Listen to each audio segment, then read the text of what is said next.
Hello there and welcome to Life Beyond Seen, where curiosity drifts gently between science and stillness, and where the mysteries of our world unfold at a pace your mind can follow without hurry.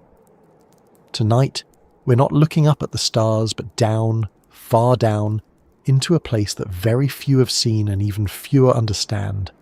It's a world beneath the world, deeper than any diver can dream of, quieter than a graveyard of planets, and darker than the space between galaxies. It's called the Emden Deep, a place so hidden and untouched that even scientists speak of it with a kind of reverence, as if mentioning a ghost. Somewhere in the western Pacific, under miles of restless sea, lies this unexplored abyss. It's part of the Philippine Trench, an immense scar in the ocean floor, a place so deep and remote that if Mount Everest were dropped into it, the peak would still be swallowed by water. Before we begin our slow descent, I'd like to ask something simple. When was the last time you thought about the ocean, really thought about it? Not the waves lapping on a beach or the glint of sunlight on the surface, but the unseen depths that stretch below all that motion. Have you ever stood by the shore, looked out, and realised that everything you can see is only the thinnest film of what exists?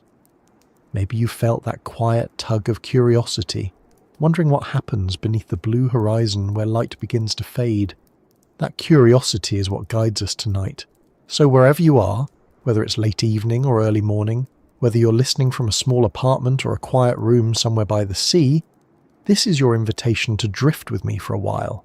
And if this kind of slow exploration soothes you, helps you unwind, or simply reminds you of how vast the world still is, it would mean a lot if you'd like the video, maybe subscribe, and join our quiet corner again. It helps more than you might think. Now, let's begin to sink. Not quickly, not dramatically, but with the patience the ocean demands. The descent into the deep is not a dive, but a surrender. The water thickens around you, the light softens, and the surface noise, the wind, the hum of distant engines, the chatter of life, fades until there's nothing left but the sound of your own thoughts and the slow rhythm of breath. It's easy to forget that this planet is more ocean than land. 71% of Earth's surface is covered by water, and of that most is deep.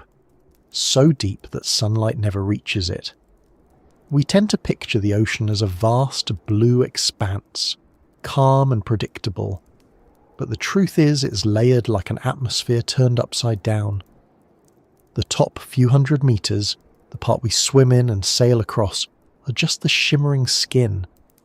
Beneath that, the light begins to dim, and by 1,000 meters, darkness takes over completely.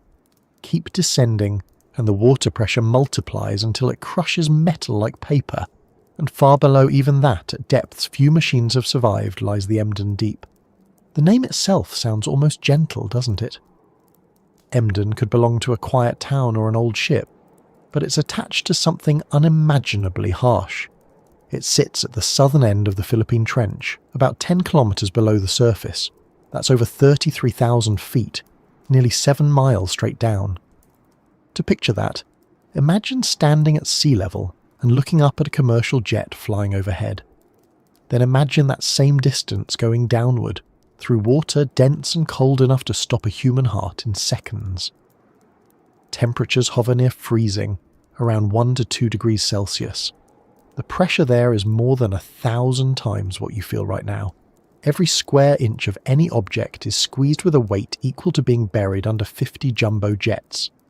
It's a world that doesn't forgive mistakes, yet it's also one of the last truly untouched environments on Earth. What's remarkable is how little we know about it. The Emden Deep isn't famous like the Mariana Trench's Challenger Deep.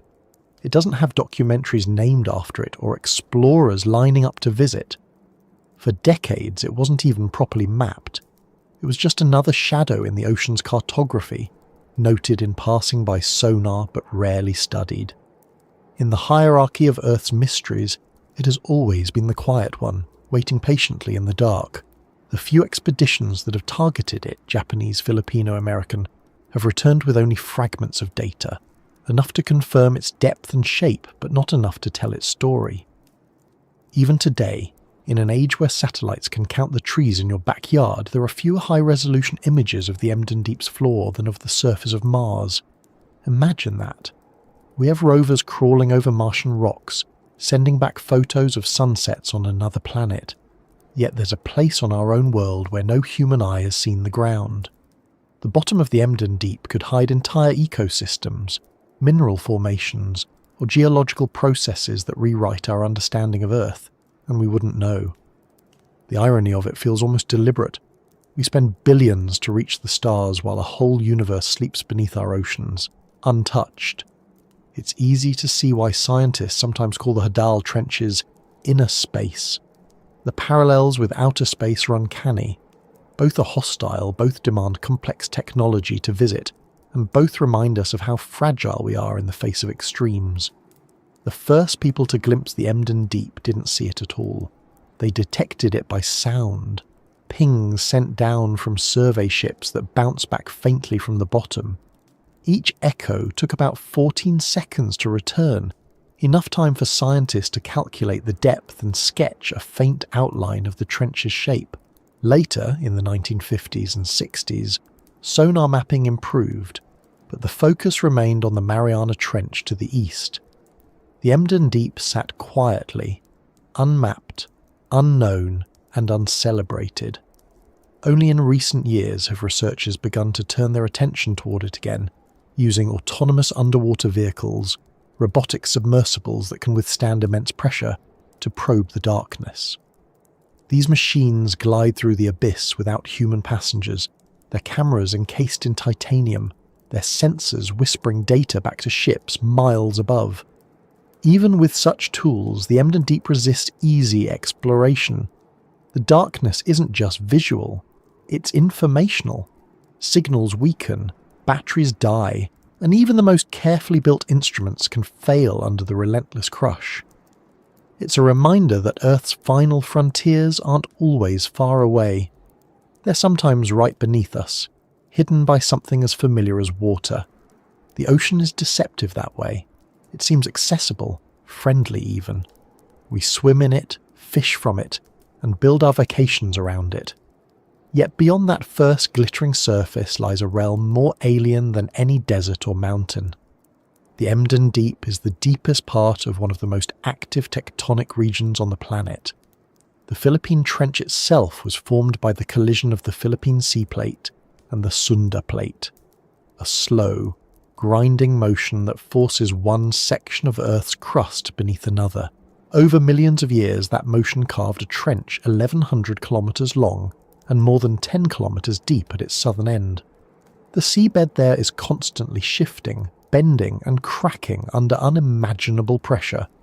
It's a dynamic landscape of mud volcanoes, fault lines and creeping tectonic stress. If there's a place on Earth that feels alive yet unreachable, this is it. Descending in imagination through those layers, you'd pass through worlds within worlds. At first, sunlight filters down in shards, a fading shimmer that still glows faintly through clear water. Then colours begin to vanish one by one. Reds and oranges go first, swallowed by blue. A little deeper, even blue surrenders, and everything turns to a muted grey-green gloom. Fish and jellyfish drift past, their movements slow and economical, conserving energy in the growing cold. Some flash bioluminescent patterns, brief sparks of chemical light used to attract prey or confuse predators. They are the last artist of colour before the void. By the time you reach 3,000 or 4,000 metres, the pressure is enough to crush a submarine hull not designed for it. Most life here is sparse, delicate, and astonishingly adapted. Creatures look more like ideas than animals, transparent, fluid, and strange. Then, as the descent continues, there comes a point where the light disappears entirely. It's not darkness as you've ever known it, but the total absence of light. The kind where even the idea of colour feels foreign. Down here, sound becomes your only companion. Not the sharp echo of the surface world, but a low, endless murmur. The shifting of water masses, the distant crack of moving rock, the faint hum of your own machinery if you're in a submersible. Everything else is still. The ocean's heartbeat slows to nearly nothing. It's easy to understand why early sailors and philosophers saw the deep sea as a kind of underworld, a domain of death and dreams. But the Emden Deep is not empty. It's just hidden. If you could see its floor, you'd find a landscape both barren and alive, covered in fine sediment that's drifted down over millennia, forming a record of Earth's history one microscopic layer at a time. Every particle of dust, every bit of dead plankton, every chemical trace tells part of a story stretching back millions of years. The bottom is a museum of time without windows or walls. To reach such a place requires not only technology but humility. The ocean does not forgive arrogance. Explorers who ventured into similar depths like Victor Vescovo, who reached the Challenger Deep in 2019, speak of an overwhelming sense of isolation, a feeling of being utterly alone, suspended between two infinities. The same would be true here. Even communication with the surface takes time. Radio waves don't travel through seawater, so submersibles rely on acoustic signals that move slowly and can be easily distorted. A few simple commands, up, down, turn, stop, may take seconds to relay. It's not an environment built for conversation. You listen more than you speak. And maybe that's the point. When you think about it, the Emden Deep isn't just a geographical feature. It's a mirror. It reflects the limits of what we know, the boundaries of comfort and comprehension. Just as astronomers look into the night sky and see mystery in every speck, oceanographers peer into sonar maps and find blank spaces that defy naming. Those blank spaces matter. They remind us that despite all our data, all our satellites and sensors, the world is still larger than our understanding of it. The Emden Deep exists in that gap between knowledge and wonder, the space where science meets silence. And silence has its own gravity. The deeper you go, the more it pulls at you, the more you sense that the ocean doesn't need to impress or explain. It simply is, vast and indifferent. That indifference can be oddly comforting. There's something peaceful about a place that carries no human history, no wars, no noise, no footprints. It has existed for millions of years without caring whether anyone knew. Perhaps that's why it feels sacred in a way that few landscapes do. Not holy, but pure. Untouched not by choice, but by circumstance. We can't live there. We can barely reach it. And so, for now, it remains what so much of Earth once was. A mystery sustained by distance and difficulty. Even thinking about it changes perspective. Above, life is noisy and fast. Every second brings movement, decision, distraction. Down there, nothing hurries. Time itself feels slower, stretched thin by pressure and darkness. If you were somehow able to sit on the seabed of the Emden Deep and look up, though you'd see nothing, your sense of scale would dissolve. The ocean above you would weigh nearly 10,000 tons per square metre, yet it would all be invisible. The surface would be as far away as the edge of space, a faint mathematical idea rather than a visible goal. The notion of up or down would stop making sense. Only the steady crush and stillness would remain. Yet even in that stillness there is motion. Fine sediments drift like snow, invisible currents slide past, and deep sea organisms move with deliberate grace. Some are shaped to resist the crushing force by being nearly fluid themselves. Others use chemical reactions instead of sunlight to create energy. There are bacteria down there that feed on hydrogen and methane, thriving where no plant could survive. Their existence challenges the very definition of what life needs. Perhaps in that sense, the Emden Deep isn't just an abyss, it's a laboratory, a glimpse into how life might exist elsewhere in the universe, under ice-covered moons or in subterranean oceans of other worlds. Thinking of that connection, the same elements, the same physics, the same fragile persistence of life, creates a bridge between the deep sea and deep space. Both are vast, cold and indifferent, yet both cradle the possibility of life. The Emden Deep could teach us about more than marine biology. It might hold clues to how ecosystems function without sunlight, how chemicals become energy, how structure emerges in chaos. Every organism found there is a survivor of pressures and conditions beyond imagination, a biological answer to a question we didn't know how to ask.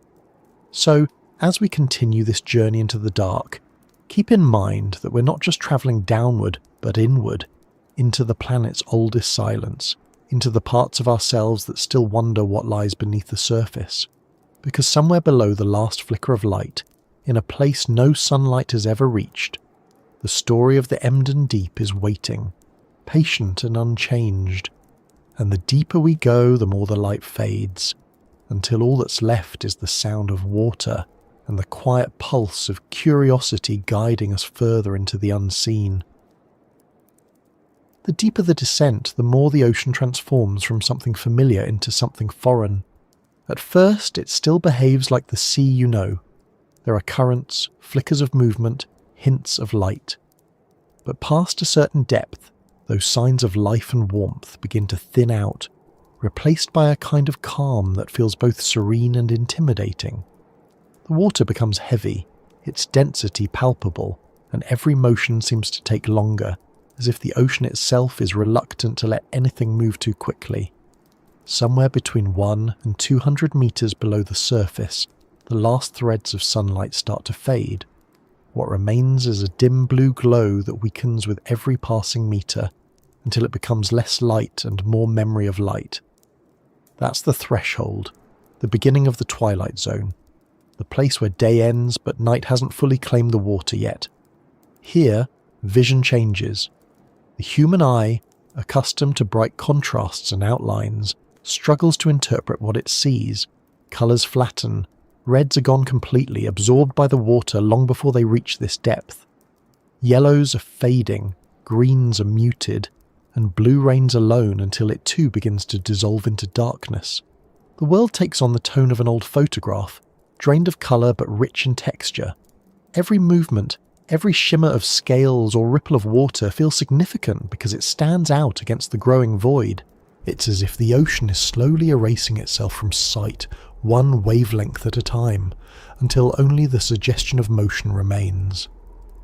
Marine life here has adapted in ways that defy easy explanation. Many creatures of the Twilight Zone have evolved to see in wavelengths invisible to us. Some have eyes that are disproportionately large, round and glossy, built to catch even the faintest photon drifting down from above. Others, paradoxically, have given up on vision entirely. They navigate by pressure, vibration and smell, living in a sensory world utterly different from ours. Some species use bioluminescence, light created by chemical reaction, to attract prey or communicate. It's an eerie, almost deliberate kind of illumination, small points of green, blue or even red light drifting through the darkness like scattered stars. For a moment, the comparison to space doesn't feel like metaphor at all. It's as though the sea has inverted itself, putting the stars beneath our feet instead of above our heads. If you could linger here and simply watch, you'd see one of nature's quietest spectacles. A flash of light in the distance, then another, and another, until the dark water resembles a slow electrical storm. Tiny plankton release glows when disturbed, creating glowing trails in the wake of larger animals. Certain squid species emit pulses of light that ripple along their bodies like Morse code messages. Lanternfish, among the most numerous vertebrates on the planet, carry glowing organs along their bellies to mimic the faint light above, disguising their silhouettes from predators below.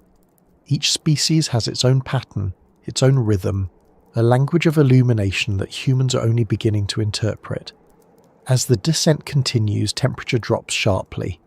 The upper layers of the ocean are stirred and warmed by sunlight, but below 1,000 meters the heat disappears almost entirely. The water stabilizes at just above freezing, typically 2 or 3 degrees Celsius, and stays that way for miles. It's one of the most stable environments on Earth, yet it feels utterly alien. Imagine being surrounded by a darkness so complete that even your own body disappears from view. You move, but movement feels abstract. You hear, but the sound arrives distorted, stretched by pressure and distance. The surface world could have ceased to exist, and you would never know. For the life forms that exist here, this isn't alien, it's home. Many have bodies that would collapse if brought to the surface, their delicate structures built to function only under immense pressure. The muscles of deep-sea fish are soft and gelatinous, not out of weakness but necessity. Rigid tissue would shatter under these conditions. Even bones are rare. Many creatures rely on cartilage and fluids to maintain shape. The results are beings that look fragile, almost ghost-like, yet perfectly engineered to endure. Their movements are slow, deliberate, efficient. Every calorie of energy counts in a place where food arrives only occasionally, carried down from above in the form of what scientists call marine snow, an endless drizzle of organic debris, dead plankton, and microscopic fragments that drift down from the surface.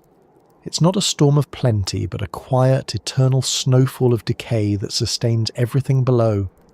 It's strange to think that death from above is the foundation of life below, but that's how the deep ocean works. The waste and remains of the surface world feed the abyss. Every speck of falling matter becomes a meal for bacteria, which in turn feed larger organisms.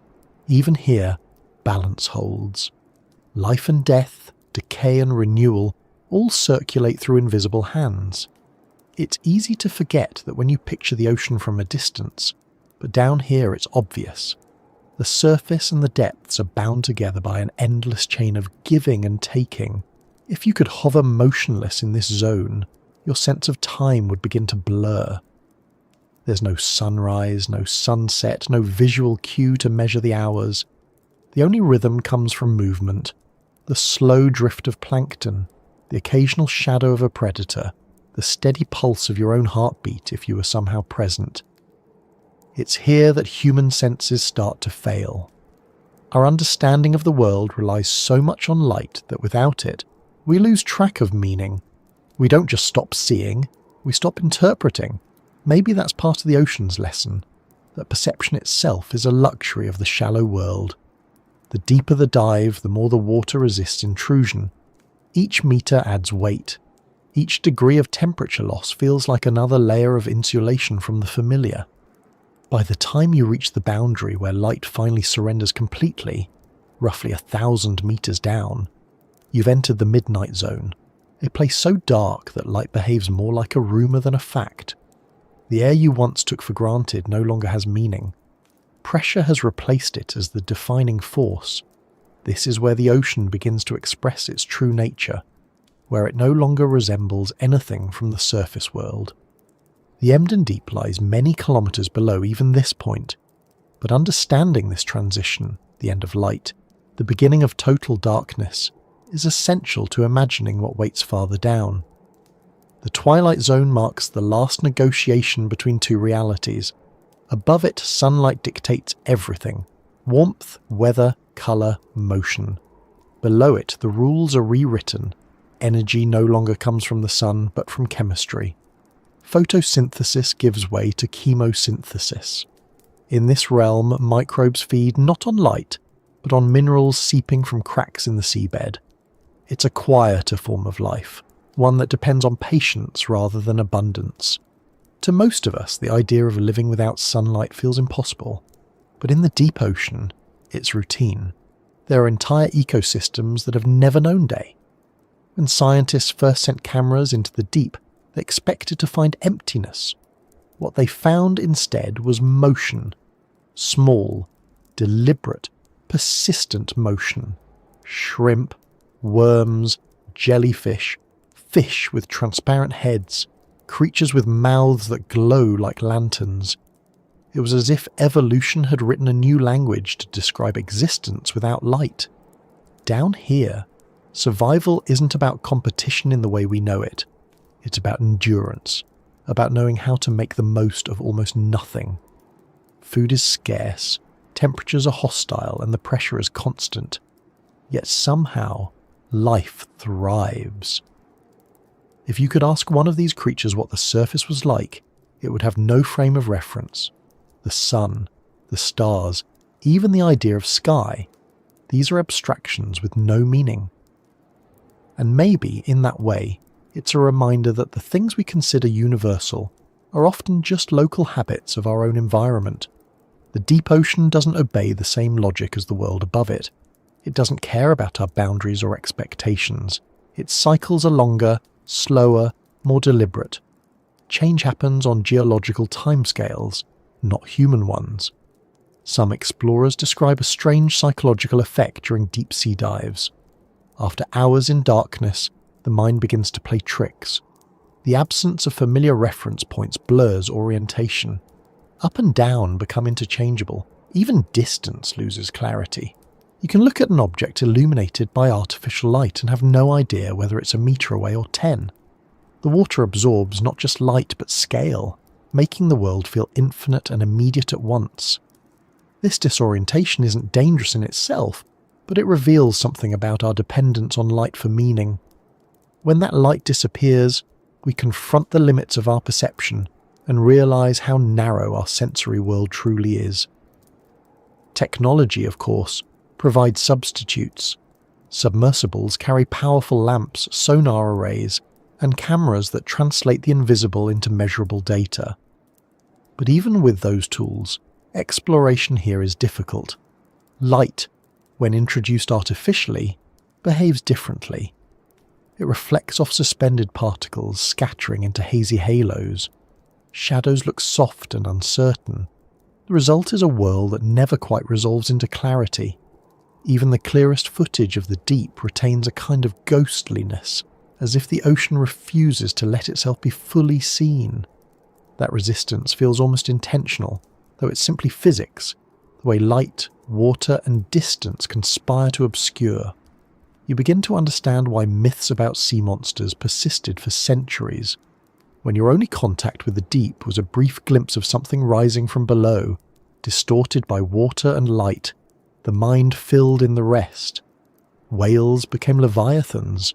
Squid became krakens. Unknown noises were the growls of unseen giants. In a way, those myths were a natural reaction to the Twilight Zone's ambiguity. It hides enough to make imagination necessary. And imagination, when deprived of facts, always reaches for the extraordinary.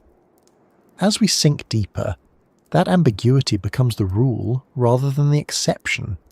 Here, near the bottom of the Twilight Zone, the water pressure has increased tenfold from the surface. It's the threshold beyond which few fish can survive. Those that do have evolved remarkable adaptations. Some produce antifreeze-like compounds in their blood to prevent ice crystals from forming. Others have muscles laced with special proteins that remain flexible under pressure. Some species rely on slow metabolisms that allow them to go days or weeks without food.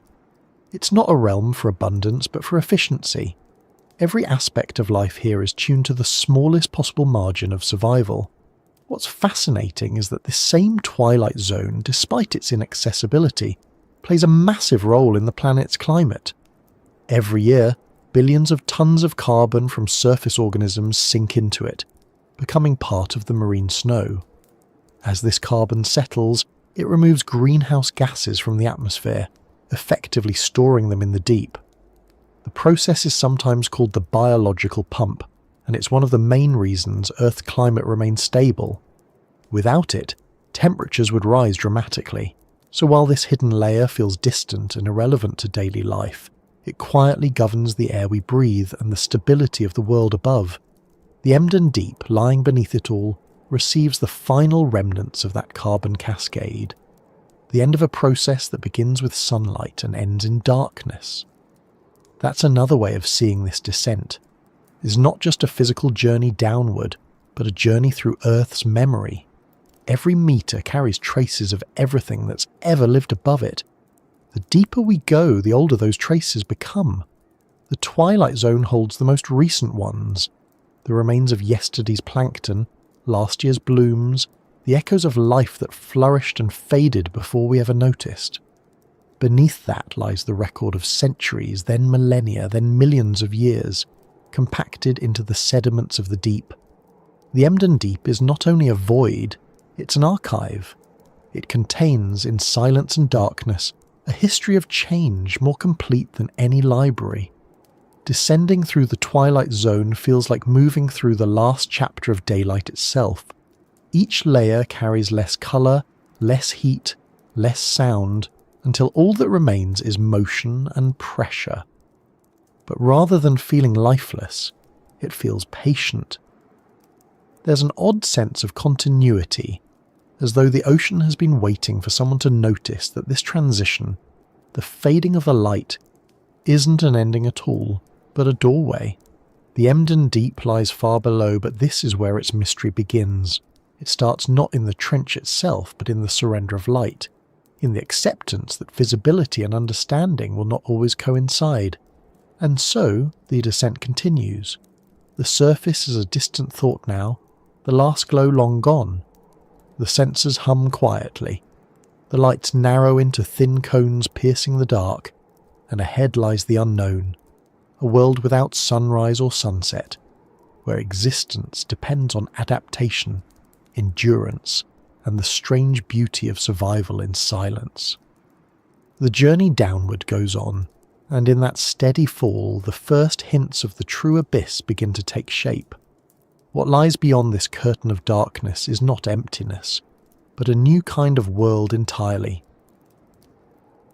The last traces of blue vanish, and what remains is darkness that feels physical, as though it presses against your skin rather than surrounds you.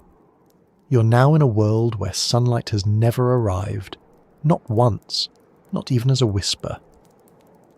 It's hard to describe what this kind of darkness means because it's not the same as night on land. On the surface, darkness always carries the promise of dawn. It's temporary, predictable, and part of a cycle we've lived by for millennia. Down here, there is no cycle. There is no sunrise waiting behind the horizon. There is no difference between midnight and morning. This is a world without day or night, where time exists only in motion and metabolism. The ocean here doesn't sleep or wake. It simply is, continuous and indifferent. Temperature has leveled to near freezing. Pressure is no longer a number you can grasp. It's a constant presence, heavier than any mountain, pressing on every molecule of water, every grain of sediment, every living cell. You could imagine the weight of an entire city resting on the palm of your hand and still fall short of what it feels like down here. Yet life endures. That fact alone reshapes how you think about existence. Against all logic, there are creatures here that move, feed, grow, and reproduce in a realm that seems engineered to prevent all of those things. They're not survivors, in the sense we usually mean the word. They're normal residents of a domain built entirely on extremes. What's immediately striking in this abyssal environment is the absence of motion. The water feels still, almost frozen in time, but that's an illusion. It moves constantly, only so slowly and predictably that the human mind fails to notice. Deep currents circulate around the planet, carrying cold water from the polar regions toward the equator and back again. These flows operate on timescales so vast they make human civilization look momentary. A single circuit might take 1,000 years to complete, and yet those currents are what keep the planet alive. They distribute heat, oxygen and nutrients between oceans, connecting every sea into one immense global system. So even though this place feels isolated, it's not. The Emden Deep and its neighbouring trenches are part of a slow, invisible conversation that links all the oceans of Earth. If you could release a drop of dye here and somehow track it, you'd find that it would drift for centuries before surfacing anywhere.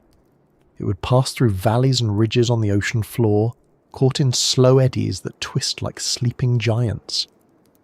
Eventually it might emerge thousands of kilometres away, unchanged except for the memory of pressure. This slowness is not stagnation, it's stability. The deep ocean doesn't rush because it doesn't have to. The processes that sustain it are older and steadier than anything on land. Sound behaves differently here too. It travels faster, carried by the dense water, but loses clarity. Everything is muffled, warped. A single knock or ping can echo for miles, folding and stretching as it moves. Some of the sounds that do exist are natural, the occasional creak of shifting rock, the distant rumble of a submarine landslide, or the faint, continuous hiss of tiny organisms moving in the water.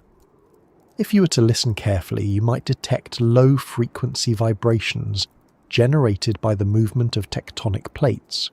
They're too deep for human hearing, but instruments record them as a slow, endless hum.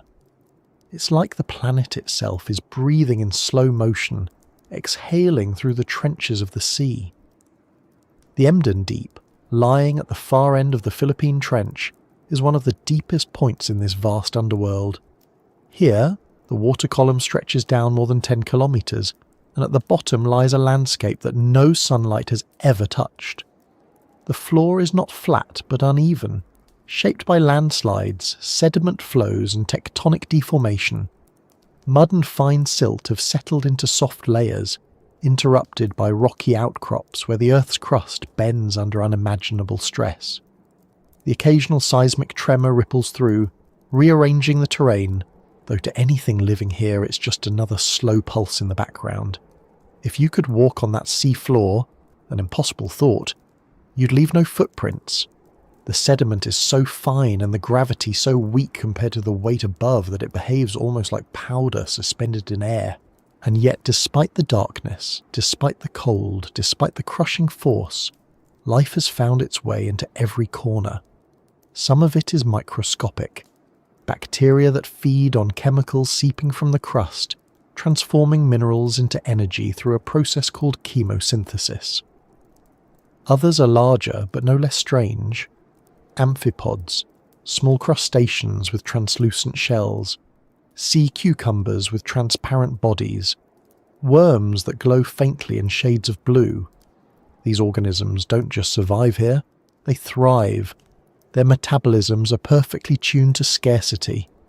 Some species can go weeks or months between meals, others recycle nutrients from decaying matter that would be useless to anything else. In the Emden Deep, nothing is wasted. Every particle of carbon, every molecule of energy eventually becomes part of something else. Exploring this darkness, researchers often describe a sense of contradiction. On one hand, the environment feels hostile, uninviting, and alien. On the other, it's peaceful. There are no storms, no predators rushing in flashes of violence, no sudden changes. Everything happens slowly, predictably. The creatures here move with the calm assurance of beings that have never known another pace. When a deep-sea fish swims, it's not a burst of motion but a measured glide. When a shrimp feeds, it does so methodically, one slow bite at a time. The rhythm of life matches the rhythm of the sea itself. Steady, quiet, and enduring.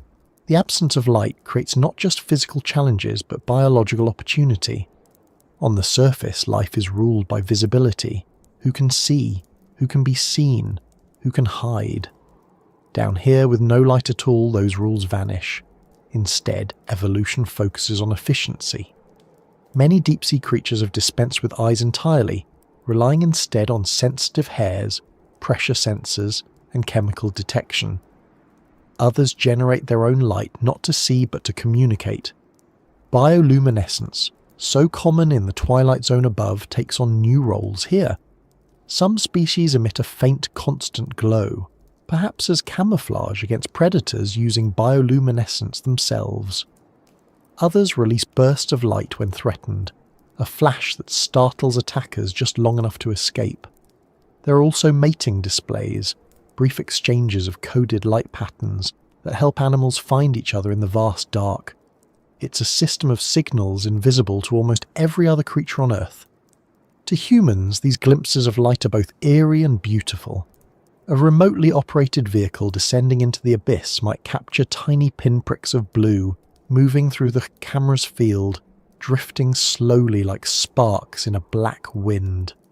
For a moment, the darkness seems alive, and then the lights fade, and all that remains is the steady beam of the submersible's lamp cutting through an endless void.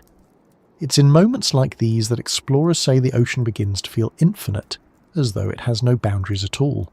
You can look in any direction and see nothing, yet feel the presence of everything.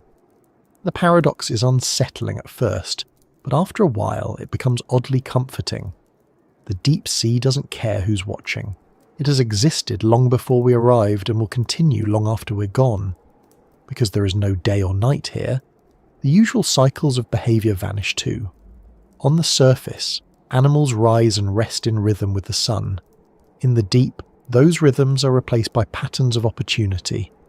Some species migrate vertically, moving upward at night to feed on plankton that descend from the surface, then retreating back to the safety of darkness by day. Others remain stationary, anchored to the seafloor or drifting slowly in perpetual suspension. Their sense of time, if one can call it that, is tied not to light, but to the faint changes in current, the arrival of food or chemical signals in the water. For them, time is not a clock but a condition. If you consider how long these ecosystems have existed, it becomes clear that the deep sea operates on a timeline entirely separate from our own. The species living here today may be descendants of organisms that adapted to the deep billions of years ago. Their evolution has been slow, guided more by stability than by competition. That slowness might be their greatest strength. While surface species face constant change, temperature shifts, seasons, predators, the deep remains almost constant. It's a refuge from volatility, a domain of consistency. And yet, even here, change is coming. Human activity reaches farther than we often realise. Microscopic plastic fibres have been found in sediments collected from trenches like this one. Even here, 10 kilometres down, traces of our world drift in on the marine snow. The realisation unsettles scientists. The deep sea was once thought to be a perfect isolation chamber, protected by depth and remoteness. But as it turns out, no place on Earth is completely untouched. The Emden Deep, the last unexplored abyss, is not entirely pure. It too receives the faint signature of the surface world, the invisible footprint of civilization. It's a quiet reminder that our actions ripple farther than we can imagine. Still, there's something profoundly humbling about the fact that despite all our influence, the deep remains largely beyond us. We can send probes, we can measure and map, but we can't inhabit it. It doesn't yield easily to study. Every descent into its depths feels temporary, fragile, conditional. The pressure makes long-term human presence impossible, and technology still struggles to survive for extended periods. Even the best submersibles and remote vehicles are limited by power, communication, and endurance. That limitation isn't failure, it's perspective. The ocean reminds us that not everything exists to be conquered or lived within. Some places are meant only to be visited, observed briefly and remembered.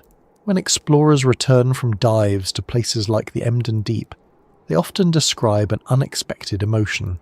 Not excitement, not fear, but calm. After hours or days surrounded by darkness and silence, the noise of the surface world feels overwhelming. It's as if the deep teaches a slower pace, a kind of patience that lingers long after the dive ends. You realise that existence doesn't always need light or noise to have meaning. Sometimes continuity itself is enough. The deep ocean has been here for billions of years, evolving quietly while life on land rose and fell. It's the planet's most enduring environment, a reminder that stability, not change, is what defines most of Earth's history. The creatures that live here embody that lesson.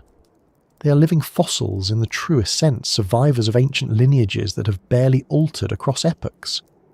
The snailfish, for example, one of the deepest living vertebrates ever recorded, has been found near the floors of several trenches, including ones not far from the Emden. Its body is soft, translucent, and almost featureless, yet perfectly adapted. It can withstand pressures that would crush steel, all without armour or strength, just flexibility. That idea, that survival can come from softness rather than force, feels quietly profound. The deep sea doesn't reward aggression or speed. It rewards endurance and adaptability. The deeper you think about that, the clearer it becomes that this world without day or night isn't lifeless, it's balanced. Every organism here plays a role in recycling, transforming, and sustaining the cycle that began with sunlight far above. It's a vast machine of patience, operating on a scale that defies human urgency. Every fragment of matter that falls, every bacterial reaction, every subtle shift of current contributes to a continuous process that has kept Earth's biosphere stable for eons. To look at the deep is to look at the planet's core function, the quiet maintenance of balance that makes everything else possible. If you were to linger here long enough, watching the faint movement of silt and the soft glimmer of bioluminescent life, you might start to forget what surface life feels like. Time becomes elastic. Minutes, hours, and days lose meaning because nothing external marks their passage. You begin to understand why the deep ocean has always fascinated thinkers and artists. It's not just the mystery of what's hidden there. It's what the darkness does to your sense of scale and meaning. It strips away all distractions until only essentials remain: pressure, movement, survival, and silence. Somewhere far above, waves are breaking, ships are moving, clouds are shifting in the wind. None of that matters here. Down here, the only rhythm is the pulse of the earth itself, steady and ancient. You could stay for hours or centuries and the scene would barely change. That constancy might seem empty at first, but it's not. It's the foundation on which all the restless life above depends. Without this slow, dark equilibrium, there would be no oceans as we know them, no weather, no breathable atmosphere. Everything begins and ends in silence. The world without day or night stretches in every direction, immeasurable and indifferent, and somewhere beyond the reach of even the strongest submersible lies the bottom of the Emden deep. It waits in that stillness, unseen but certain, holding stories written in silt and chemistry rather than words or light. The journey continues downward, and though the darkness deepens, understanding grows with it. Each meter of descent brings us closer to the boundary between the known and the unknowable, between what we can study and what we can only imagine. The pressure increases, the sensors record steadily, and ahead lies a place where the ocean meets the limits of exploration itself. Somewhere beyond this field of black water, beyond the last drifting plankton and faint glimmers of bioluminescence, the abyss begins to take its true form. Somewhere below the layer where all light dies, the ocean floor rises and falls like a frozen landscape. The darkness becomes not just a lack of light, but a presence of its own, thick, absolute, and constant. In that darkness lies the Emden Deep, a name that few have heard and fewer have spoken aloud, though it represents one of the most extreme points on Earth. It isn't a place that welcomes imagination easily, because the human mind struggles to picture depth on this scale. We can measure it, we can record it, but to feel it, to truly comprehend it, requires leaving behind every familiar reference. You don't look at the Emden Deep, you descend into it, one careful meter at a time, until the idea of surface and sky no longer matters. The Emden Deep sits at the southern end of the Philippine Trench, a vast gash in the seafloor that stretches more than 1,000 kilometers in length. This trench is part of a larger network of scars that circle the Pacific Ocean like the seams on a baseball. Each one marks the collision of tectonic plates, where the dense crust of the ocean floor sinks beneath lighter continental crust. In the case of the Philippine Trench, the Philippine Sea Plate is being forced beneath the Sunda Plate at a rate of several centimetres a year. That motion sounds slow, but across geological time it's relentless, carving a depression more than 10 kilometres deep and several hundred kilometres wide. It's not a static structure. It's alive in the geological sense, shifting, grinding, deforming, reshaping itself through earthquakes and landslides. Every few decades, part of the trench floor moves, sending tremors that can be felt hundreds of kilometres away. For centuries, no one knew the Emden Deep existed. Even when ships began mapping the ocean in the late 19th century, the focus remained on shallower waters closer to trade routes. It wasn't until the 20th century that sonar mapping revealed just how complex the ocean floor was. One of those early expeditions, conducted by German researchers, recorded an unusually deep echo in the southern Philippine Trench. They named the point after the ship that detected it, the Emden. It was a modest name for a discovery that hinted at something immense. Decades passed before anyone tried to confirm the measurement, and even then, results varied. Some surveys placed it at 10,400 metres, others at 10,540, still others slightly deeper. The numbers shifted with each generation of instruments, but all agreed on one thing.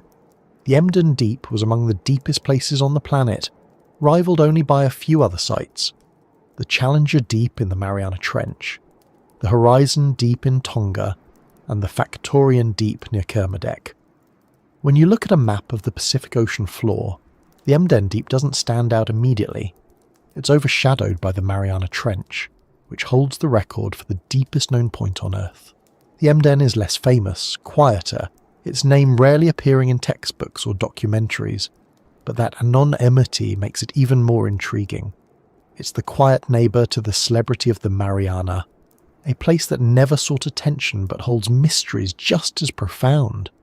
Scientists sometimes call it the Forgotten Deep. Others prefer to describe it as the last frontier of the Pacific.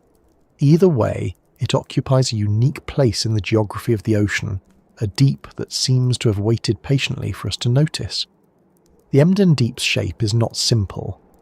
From above, it looks like a narrow groove carved into the seabed, but in 3 dimensions it resembles a crescent-shaped valley, surrounded by steep walls that rise thousands of metres from the trench floor. These slopes are covered in sediment that slides downward in slow-motion avalanches.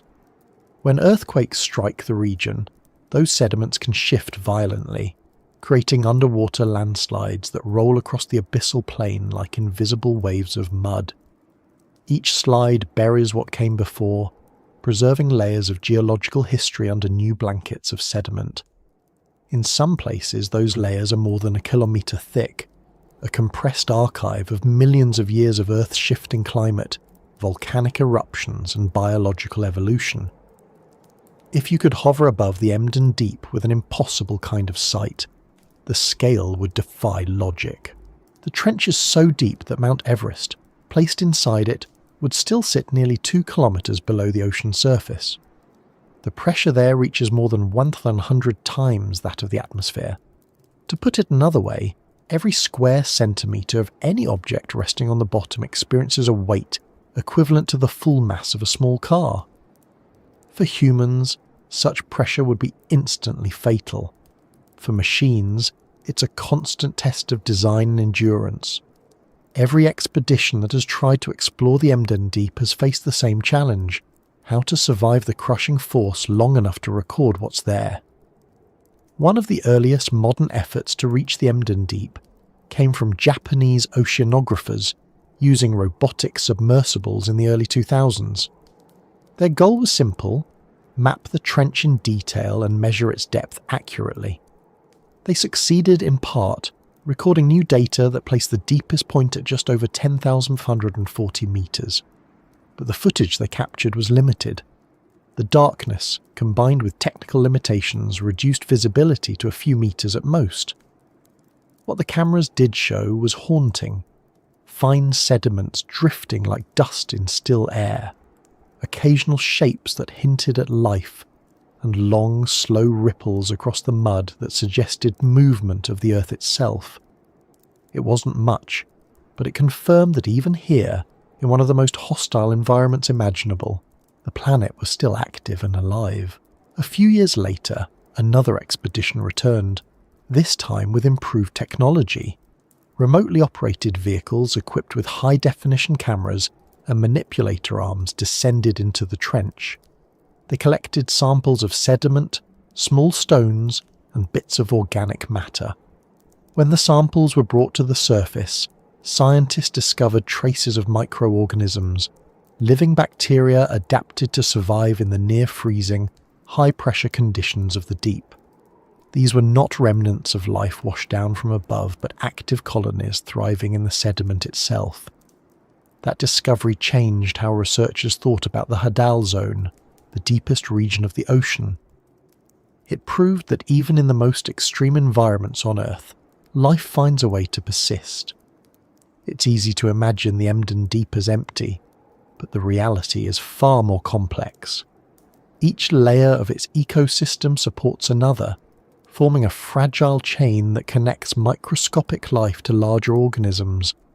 Amphipods, small crustaceans resembling shrimp, have been collected from nearby trenches and likely inhabit this one as well.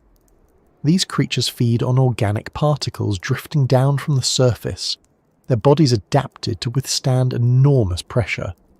Some species have transparent shells that allow gases to compress without rupturing. Others have biochemical adaptations that prevent their cells from freezing. When scientists examined their tissues, they found high concentrations of a compound called trimethylamine N-oxide, or TMAO, which helps proteins maintain structure under extreme conditions. It's the same compound that gives fish their characteristic smell, a faint reminder of the connection between surface life and the depths.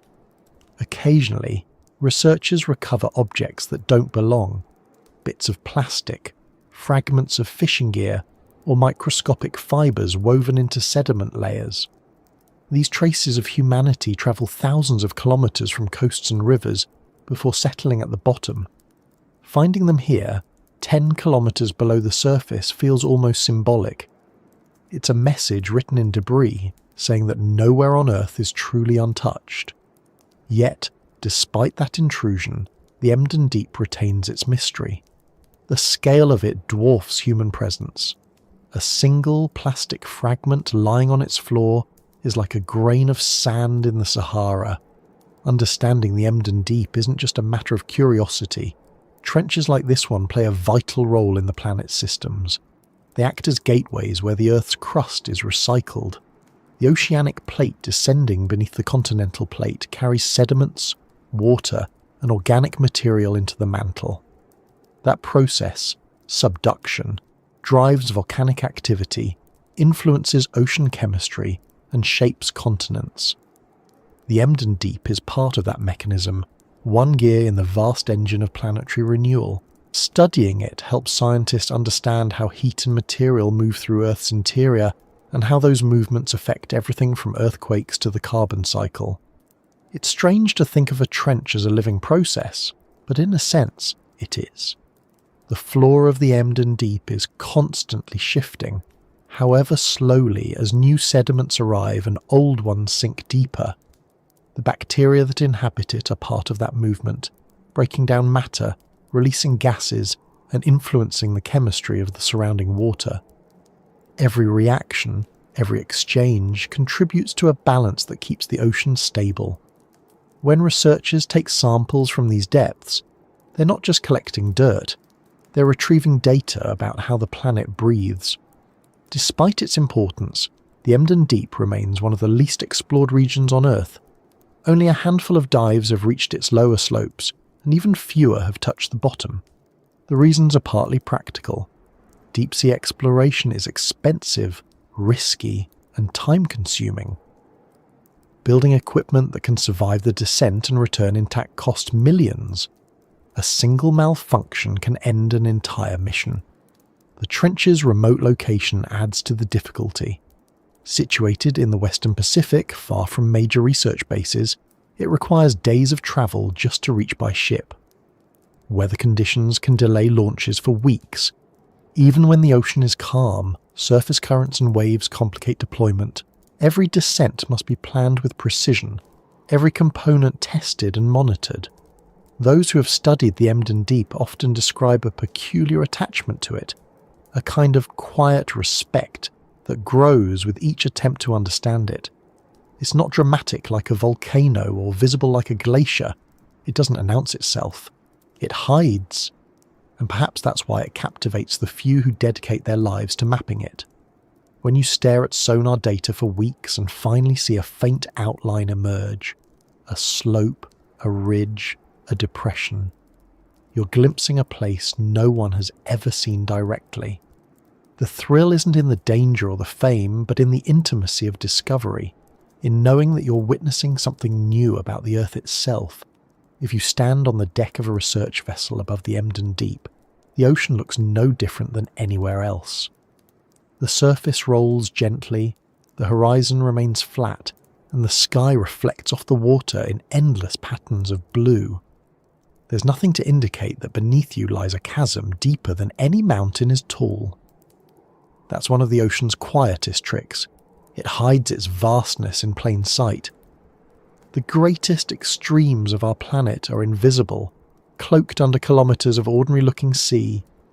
Somewhere below that calm surface, instruments hum, cables descend, and machines move slowly downward toward a world that would crush them without mercy if they failed. When those machines reach the bottom and their cameras switch on, the first thing they often record is sediment falling like snow. It never stops. Each grain drifts downward for days, sometimes weeks before settling. Together, they form a constant rain of time, everything that lived and died above becoming part of the deep. In some ways, the Emden Deep is not just the lowest point of the ocean, but also its final resting place. It collects the planet's history grain by grain, decade after decade, until the seabed becomes a record of everything that has ever existed above it. It's tempting to call that tragic, but it's not. The ocean doesn't mourn, it recycles. What falls here feeds new life, sparks new reactions, continues the cycle. The deep isn't a graveyard, it's a factory of beginnings. The bacteria that live in its sediments break down organic matter into forms that will one day rise again through vents or currents, nourishing life elsewhere. The Emden Deep isn't the end of anything, it's one more step in the endless transformation of Earth's materials from one form to another. Thinking of it that way changes the sense of what deep means. Depth isn't just distance downward, it's connection. The Emden Deep links the surface to the mantle, the living to the geological, the present to the ancient. Each layer of pressure and darkness ties us to the planet's structure more intimately than any mountain peak could. When explorers talk about reaching the bottom, they're really talking about tracing a path through the story of the Earth itself, from sunlight to silence, from movement to stillness. Someday, perhaps soon, new expeditions will return with better technology, robots capable of mapping the floor in high resolution, sensors that can analyze chemical reactions in real time, instruments that can detect the faintest signals of life. When they do, the Emden Deep will finally begin to reveal itself in detail. But even then, it will retain its mystery, because no matter how clear the images or how precise the data, there will always remain something unknowable about a place that has existed so long without witnesses. That unknowability isn't a failure of science, it's part of the deep's identity. The abyss keeps some of its secrets, not out of malice, but because mystery is built into its nature. Above, the ocean continues its slow motion, unaware of the attention from the surface. Waves rise, wind passes, clouds shift. Below, in the stillness of the trench, the Earth moves at a pace of its own, reshaping the crust, feeding its interior, sustaining invisible life. The Emden Deep has a name, but naming something doesn't mean we own it or even understand it. It only means we've acknowledged its existence. The rest remains to be learned. One descent, one fragile machine, one faint echo at a time. And somewhere in that darkness, where pressure and silence merge into one, the story of this hidden abyss continues, waiting patiently for the next signal from above, for the next attempt to listen to what the Earth still has to say. The deeper the descent continues, the more silence becomes something tangible. It is no longer the absence of sound, but a kind of density that fills every space. When the ocean grows this deep, the usual noises of the world are gone. There are no waves breaking, no distant engines, no wind against the hull of a ship. Even the mechanical hum of a submersible feels muffled, absorbed by water that seems to swallow vibration before it can travel. You can speak, but your words reach only as far as your helmet or the microphone attached to it. Beyond that, they vanish into the weight of silence that defines the abyss. At 10 kilometers below the surface, the pressure is almost impossible to describe in familiar terms. Every square inch of any exposed surface endures more than 1,000 times the weight of the air above sea level. Steel thick enough to support bridges would fold here like paper. Glass, even tempered and reinforced, would shatter before it reached half this depth. Machines built for the Emden deep must be crafted with absolute precision. Their shells are spheres, the only shape that can evenly distribute the crushing force around them. Titanium and specialized synthetics are used not for luxury but for survival. One imperfection, one unnoticed flaw, and the ocean would press inward with unstoppable speed, reducing everything inside to fragments in a fraction of a second. The silence that reigns here is not absolute, but it feels that way. There are sounds, if you have the right instruments to detect them. The groaning of tectonic plates moving far below, the faint crackle of sediment shifting under its own weight. The occasional tremor when part of the trench wall gives way, sending cascades of mud and rock into the abyss. But these noises are not like those on the surface. They have no direction. They don't echo or carry. They appear and fade as if the water itself is thinking. The stillness between them feels heavier than the sounds themselves, a presence more than a pause. Explorers who have reached depths like this describe an odd psychological reaction to the quiet. At first it feels peaceful, then it begins to feel too complete, as though something essential to being human is missing. We are creatures accustomed to noise, footsteps, speech, the rustle of wind, the subtle hum of electricity. Down here, stripped of all that, the mind starts to reach for something to fill the void. Some people report hearing phantom sounds, whispers, mechanical echoes, even the faint rhythm of a heartbeat that isn't their own. The brain invents noise to protect itself from the absolute stillness. It's not madness, it's adaptation. In a place where silence is as dense as the water itself, the mind tries to stay afloat. For the life that endures here, silence is normal. Communication doesn't rely on sound but on chemical cues, on the faint exchange of light or vibration. Certain amphipods can detect movement from meters away through changes in pressure. Some worms release pheromones into the water, invisible trails that others of their kind follow. There are creatures that glow when they collide, creating brief sparks that might serve as warnings or as calls for company. None of this is loud, none of it abrupt. It's a system built for patience, where meaning travels slowly, and distance is measured not in space, but in delay. The pressure shapes everything in this environment. It determines how bodies are built, how cells function, even how molecules behave. At sea level, chemical reactions happen in open space, molecules colliding and separating freely. Down here, space itself is compressed. Molecules are forced into proximity, bonds form differently, and structures that would be unstable above become permanent. It's not just biology that adapts, it's chemistry. The ocean at this depth is less like water and more like a living medium, one that alters everything that enters it. The silence, the pressure, the darkness, they are all expressions of the same force, the weight of the planet pressing inward. Every mechanical expedition to the Emden Deep must contend with that force. A typical descent takes several hours, each minute adding another layer of tension as the pressure increases. The engineers who design deep-sea submersibles understand that every bolt, every weld, every seal is part of a delicate contract between physics and endurance. There is no room for error. During the descent, temperature drops steadily until it stabilizes just above freezing. The hull creaks as the outside force compresses it. Inside, air pressure remains normal, creating the strange sensation of being safe in a fragile bubble surrounded by lethal density. It's a reminder of how thin the barrier is between human life and the overwhelming power of nature. When the craft finally settles on the seafloor, the stillness is complete. The pilot might switch off the thrusters, and in that moment the hum of machinery fades. The only remaining sound is the faint ping of sonar, a slow heartbeat used to navigate through the blackness. The external lights reveal the landscape in narrow cones. What they show is not chaos but simplicity. Smooth plains of sediment, occasional ridges of rock, and drifting clouds of silt disturbed by the descent. There is no turbulence, no movement beyond what the pilot creates.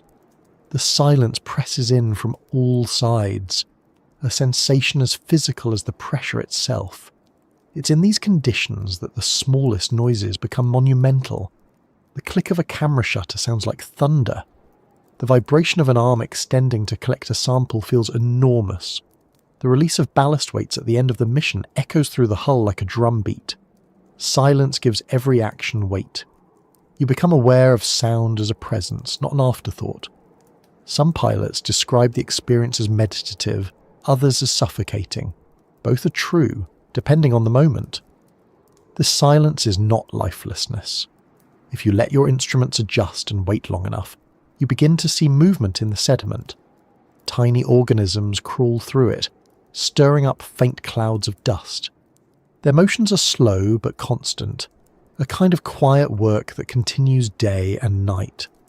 Microbes thrive in these sediments, feeding on organic matter that drifts down from the surface. Their metabolism is sluggish but efficient. They process compounds that would be toxic to most life, ammonia, methane, hydrogen sulfide, and turn them into energy. Each cell functions under pressures that would crush anything unprepared. To them, the weight of silence is not oppressive, it's normal. In a way, these microbes are the true inhabitants of the deep. They outnumber every other form of life, occupying every pore of the sediment and every droplet of water. They have no eyes, no need for sound, no sense of isolation. They exist entirely in the moment, each one contributing to a system that has no hierarchy, no urgency, and no awareness of being observed. Their activity releases gases that rise slowly through the water, feeding other microorganisms along the way. Even the silence contributes to the balance, because it allows stability. No sudden changes, no shocks, just the slow continuation of life beneath the crushing calm. When samples of this sediment reach the surface, scientists handle them with care, not just because of their fragility, but because they represent a world that collapses outside its own environment. Once removed from the pressure, many deep-sea organisms simply fall apart. Their cells rupture, their structures dissolve. They are creatures of weight, their biology dependent on the force that confines them. To study them, researchers must recreate those pressures in laboratories, building small chambers that simulate the deep. It's an imperfect process, but it reveals enough to understand that life here is not accidental, it's deliberate. Evolution has written a code specifically for silence and weight. Pressure doesn't just influence life, it also shapes the geology of the trench. The rocks at the bottom are compressed and fractured, forming a crust denser than anywhere else on the planet. Chemical reactions between seawater and the minerals of the crust create new compounds that may hold clues to the origins of life itself. Some scientists believe that under similar conditions billions of years ago, organic molecules first assembled into living cells. The deep ocean, they suggest, is not just a frontier but a memory. It carries the conditions that may have birthed everything we know. The silence here is older than sound. It has existed since the earth cooled and oceans formed. For billions of years it has endured, changing only in detail but never in essence. When volcanic eruptions reshaped continents, when ice ages advanced and retreated, when species rose and vanished, this deep silence remained. It's the baseline of the planet, the constant beneath all noise and motion. Listening to it is like hearing the background hum of existence. Above, sound defines life. We speak, we move, we listen. We measure time in beats and steps. Down here, time is measured in stillness. The absence of sound doesn't mean nothing happens. It means everything happens slowly enough that it doesn't need to be heard. Sediment settles at a rate of millimeters per 1,000 years. Geological shifts occur over centuries. Life cycles unfold at speeds that make decades look like moments. Silence, in this sense, is the sound of time stretched beyond recognition. There's an argument to be made that silence is essential to understanding the deep ocean. Without it, the data collected would be meaningless. Every instrument depends on the quiet to detect faint signals. The echo of sonar, the vibration of a chemical reaction, the movement of microscopic life. If the ocean were noisy, the Emden Deep would be invisible. Its identity is written in stillness. Each recording made here, each line of data, is a translation of that quiet into numbers and graphs. Scientists listen for silence as much as they listen for sound. The absence of disturbance tells them as much as any signal. When human technology enters this world, it brings with it an uninvited kind of noise. The low hum of motors, the whine of hydraulic arms, the high-pitched sonar pings, all foreign to this environment. Even a single descent disturbs the peace in ways that last for hours. Silt stirred by a passing submersible can take days to resettle. Some scientists worry that the growing interest in deep-sea mining and exploration could introduce permanent noise into these regions, altering the ecosystem before we even understand it. The silence is fragile. It exists not just because the deep is remote, but because it has never needed to be otherwise. If you could stand outside the submersible for even a moment, which of course you cannot, you'd experience the silence not as a sound but as pressure on your body. It would envelop you, fill you, erase the distinction between inside and out. The weight of the water would become indistinguishable from your own heartbeat. That's what silence means here. Complete immersion in the physical presence of the ocean. It's not something you hear, it's something you become part of. There's a certain humility that comes with realizing that the deepest parts of the ocean don't need us. They've existed perfectly well without observation, without recognition. When we leave, the silence closes back over like an untouched surface. No trace remains of the descent except a few lines of data and perhaps a few disturbed grains of silt. The trench resets itself instantly. That kind of resilience is difficult to comprehend for a species used to leaving footprints everywhere it goes. To most people, silence is temporary, an intermission between sounds. In the Emden Deep, it's the default state.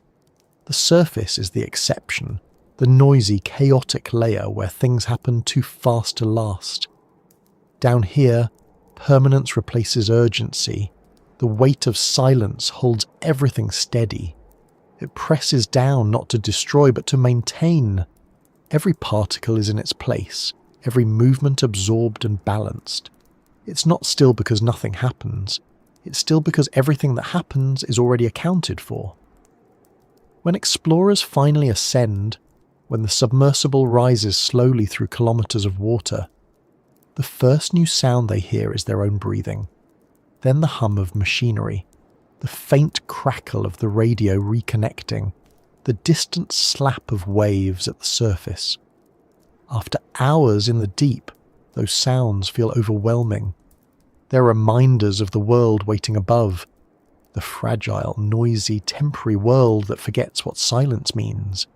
And somewhere below, long after the last light fades and the pressure closes in again, the Emden Deep remains as it always has, defined by the weight of its quiet. The silence of the trench is not absence but presence, not emptiness but fullness. It carries the memory of the earth, the balance of its systems, and the patience of time itself. Every journey into it is temporary, every discovery partial, but that doesn't diminish its meaning. The deep doesn't need to be fully known to be real. It exists beyond the limits of our comprehension, beyond language, beyond sound. the weight of silence continues, unchanged, holding the planet steady beneath the shifting noise of life above, and the descent goes on, deeper still, toward what waits beyond the reach of hearing and sight. For as long as people have looked out at the ocean, there has been an urge to go where sight fails. Every culture that lived beside the sea carried stories about what lay beneath it, most of them mixtures of fear and fascination. The first explorers of the deep weren't scientists or engineers. They were sailors, fishermen and pearl divers, people who learned early that the water below was more than a surface. They understood, without instruments, that the sea was layered, that each layer held its own moods and mysteries. When the first attempts to measure depth began, the idea of an abyss was still abstract. A line of rope weighted with lead told only that the bottom was far away. The numbers meant little without vision. It wasn't until the last century that humanity started to see for itself, and even then the vision was narrow, glimpses snatched through small windows in the dark. The Emden Deep became part of that long story of looking down. Its discovery came late, almost by accident, during an age when attention was focused elsewhere. The middle of the 20th century was a time of new ambition in oceanography. Nations were sending ships to map the seafloor, using sonar and magnetometers to trace the invisible contours of the world's oceans. The Cold War gave science new funding and new motives. Submarines needed safe routes. Navies wanted to understand how sound travelled underwater. Every trench and ridge became data. In the midst of that global mapping effort, the Emden Deep appeared as an anomaly, one of several points that defied earlier charts. A German research vessel recorded the echo in the 1920s, but it was not until decades later that anyone returned to confirm it. The record sat in archives, a curiosity named after the ship that found it, waiting for technology to catch up. When the technology finally arrived, the ocean responded with silence. Early sonar readings gave inconsistent results, and for years no one could agree exactly how deep the Emden point was. Instruments failed, cables snapped, signals returned garbled. It was as if the deep resisted being measured. The equipment would record depths of 10,000 meters one day, 10,600 the next, then less again. Some suspected instrument error.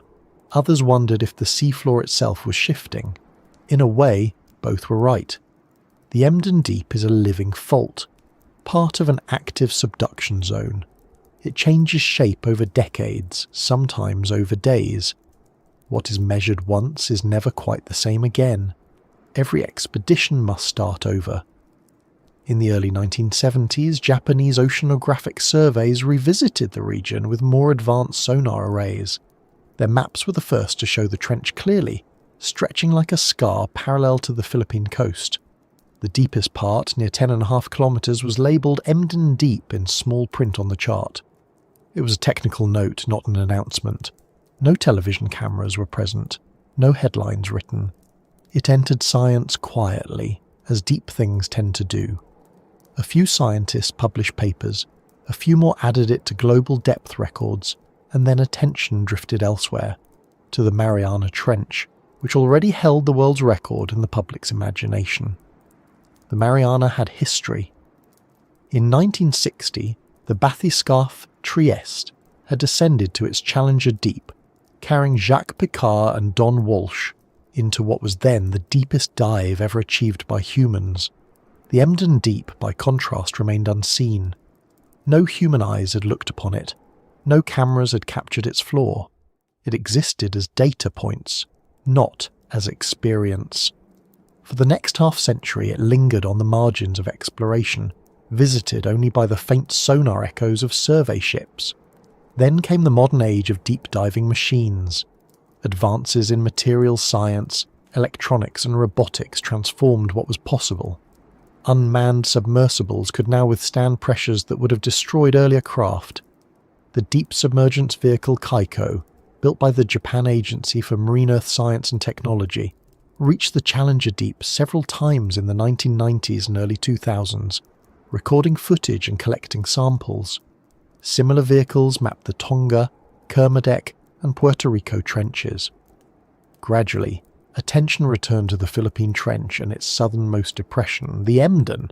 One of the first modern probes to visit it sent back images that surprised everyone.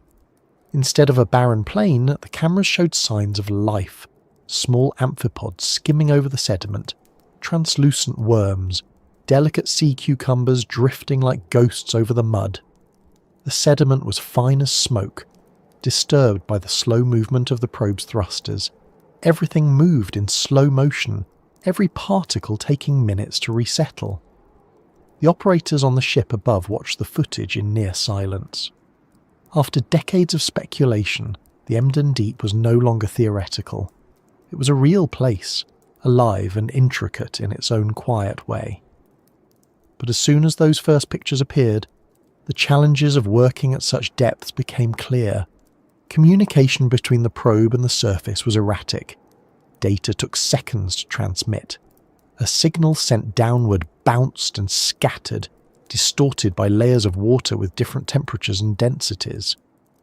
In the middle of one dive, the vehicle's manipulator arm jammed, locked by pressure that no human hand could release. The mission was aborted, and the vehicle was winched back slowly, taking hours to rise through the dark. By the time it reached the surface, its casing was dented, its electronics fried. The deep had taken its toll.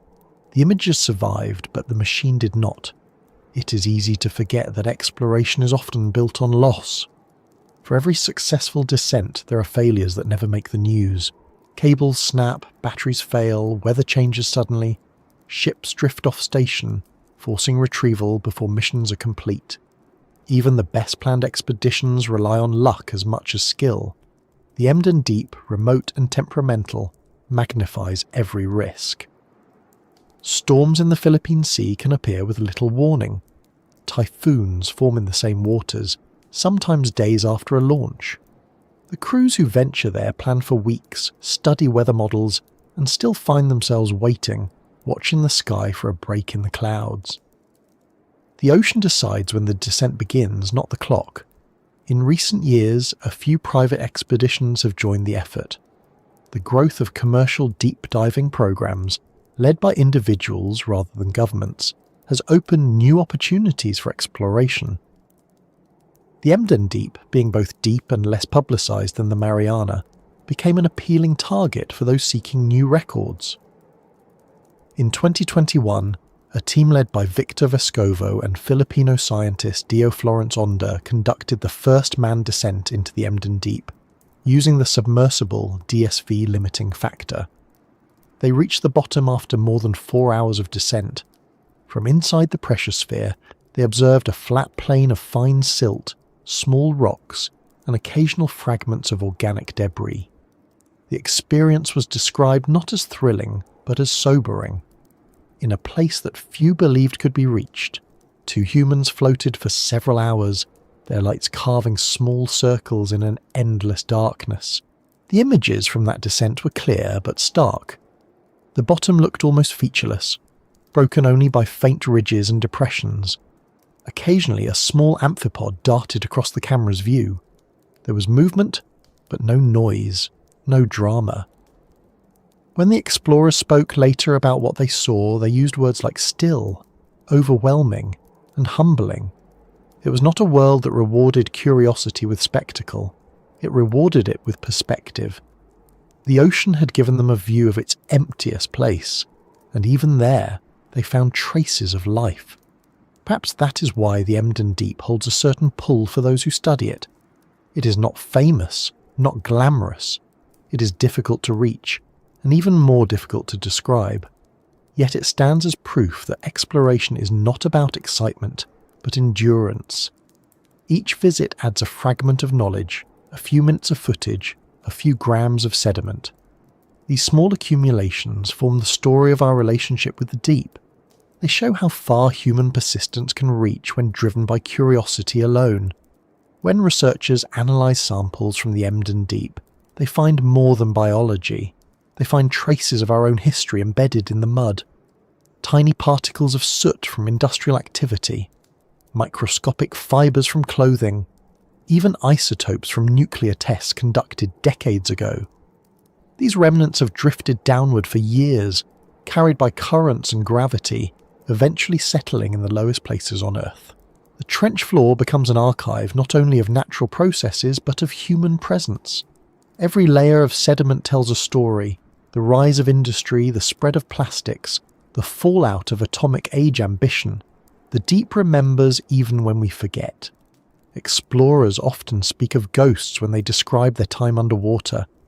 They don't mean spirits, but memories, echoes of those who came before and those who might never return. Every descent into the deep carries a shadow of risk. Equipment can fail, weather can change, and rescue is almost impossible. The ocean is indifferent to human persistence. When a submersible descends, it leaves the living world behind in a literal sense. Above the surface, radios connect crews, computers log data, voices call across decks. Below a few hundred meters, the connection weakens. By the time the craft passes 2,000 meters, conversation has turned into static. By 4,000, it's reduced to coded pings. The deeper it goes, the more isolated it becomes, until the link to the surface is as faint as a heartbeat in a dream. To descend into that isolation is to experience a kind of communication with the past, an understanding shared by all explorers who have ventured into places where help cannot follow. Some who return from such dives describe a strange change in perception afterward. For weeks, sometimes months, the world feels too loud, too bright, too quick. They find themselves longing for the measured pace of descent, for the slow passage of time inside the sphere, for the rhythm of sonar pings echoing through the dark. It's not nostalgia so much as adjustment. When you've spent hours surrounded by the weight of silence, the noise of the surface feels almost alien. That reaction is universal among deep-sea divers and astronauts alike. Both know the sensation of being enclosed, isolated, and at the mercy of systems that must not fail. The difference is direction. One looks down, the other up. Both confront the same emptiness and the same understanding that exploration is an act of trust, not in courage but in design. The ghosts of exploration are also the machines themselves. Many of them still rest on the seafloor, lost to mechanical failure or human error. They lie scattered across the world's trenches, probes, cameras, sensors, silent reminders of attempts that went too deep or lasted too long. Somewhere near the slopes of the Philippine Trench, a Japanese submersible that malfunctioned decades ago still sits buried in sediment. Its frame is corroded, its electronics dead, but its shape remains. Over time, small organisms have colonized it. It has become part of the landscape it once came to study. In that way, even failed missions contribute to the deep's ecology. The ocean accepts everything eventually. Each new descent builds upon those losses. Engineers design stronger hulls, more efficient thrusters, better materials. Pilots learn to read the small shifts in pressure and movement that signal when a vehicle is struggling. Data from past failures inform future safety. The ghosts become teachers, their silence turned into knowledge. This is how exploration progresses, not through triumph, but through the slow accumulation of understanding bought at high cost. What lingers most about these descents is not the footage or the samples, but the awareness of scale. Standing on the deck of a ship afterward, looking down at the calm surface, it's difficult to reconcile what lies beneath. The distance between the surface and the bottom is nearly the same as that between the ground and the cruising altitude of a jet, yet that space, filled entirely with water, remains unseen by nearly everyone who has ever lived. The Emden Deep reminds humanity that our planet's greatest unknowns are not far away. They're directly below us, hidden under something as ordinary as the sea. In this sense, every explorer who ventures downward becomes a kind of ghost themselves. They pass temporarily into a world that resists the living, that demands surrender to conditions no body can withstand for long. When they rise again, they carry something intangible, an awareness of the fragility of their existence and the vastness of the world that supports it. They return changed, though the surface looks the same. That change ripples outward, shaping how we think about our planet and our place in it. The Emden Deep continues to attract those willing to face that transformation. There will always be new expeditions, new machines, new data. Some will fail, some will succeed, but the essence will remain the same, a quiet pursuit of understanding through patience and precision. The deep does not yield easily. It offers no guarantees, no comforts, no applause. It gives only silence, pressure, and truth. And those who venture there carry that truth back with them, adding another line to the long story of human curiosity. Far above, waves still move in rhythm with the wind. Ships cross the surface without noticing what lies beneath their roots. But in the darkness below, the ghosts of exploration drift, their presence recorded in the instruments and memories of those who followed. The Emden Deep waits, unchanged, patient as always, its silence holding everything that has ever tried to know it. The story does not end there, because exploration never does. The ocean has more to show, more to test, more to reveal, and beneath the weight of its silence the descent continues, steady and unending, toward life that endures where no one expected it to exist. If you were to take the light of day and compress it into a single point, then watch it fade until nothing remained but the slow movement of darkness, you would be somewhere close to where life still exists at the bottom of the Emden Deep. What happens here shouldn't happen at all. By every measure known to surface biology, this environment is impossible. The pressure alone should crush the delicate membranes of cells. The cold should freeze metabolism to a halt. The lack of sunlight should make photosynthesis, the foundation of almost all life on Earth, completely irrelevant. And yet, against all reason, life persists. It doesn't just survive, it operates with a quiet precision that makes adaptation look less like struggle and more like instinct. The first question most people ask is how? How does anything live in a place where the temperature barely rises above 2 degrees Celsius and the pressure is more than 1,000 atmospheres? The answer begins with chemistry. At the surface, life depends on energy from the sun, captured by plants and algae through photosynthesis. In the deep, light never arrives. Instead, energy comes from chemical reactions between water and minerals in the seabed. This process, known as chemosynthesis, uses compounds like hydrogen sulfide, methane, and ammonia to build organic molecules. Certain bacteria can harness these chemicals directly, turning what seems like waste into nourishment. They are the foundation of an ecosystem that owes nothing to sunlight and everything to the restless geology of the planet. At the Emden Deep, these bacteria form films on rocks and sediments, invisible to the eye but vital to everything else. They colonize microscopic cracks in the seafloor, thriving where minerals seep out from the crust. In some places, they gather into mats so dense they appear as faint pale layers when illuminated by artificial light. Small crustaceans feed on them, and larger creatures feed on those crustaceans. The food web is short, efficient, and tightly bound to the chemistry of its surroundings. Every organism here has evolved to use the smallest possible amount of energy, to waste nothing, and to endure long periods of scarcity without dying.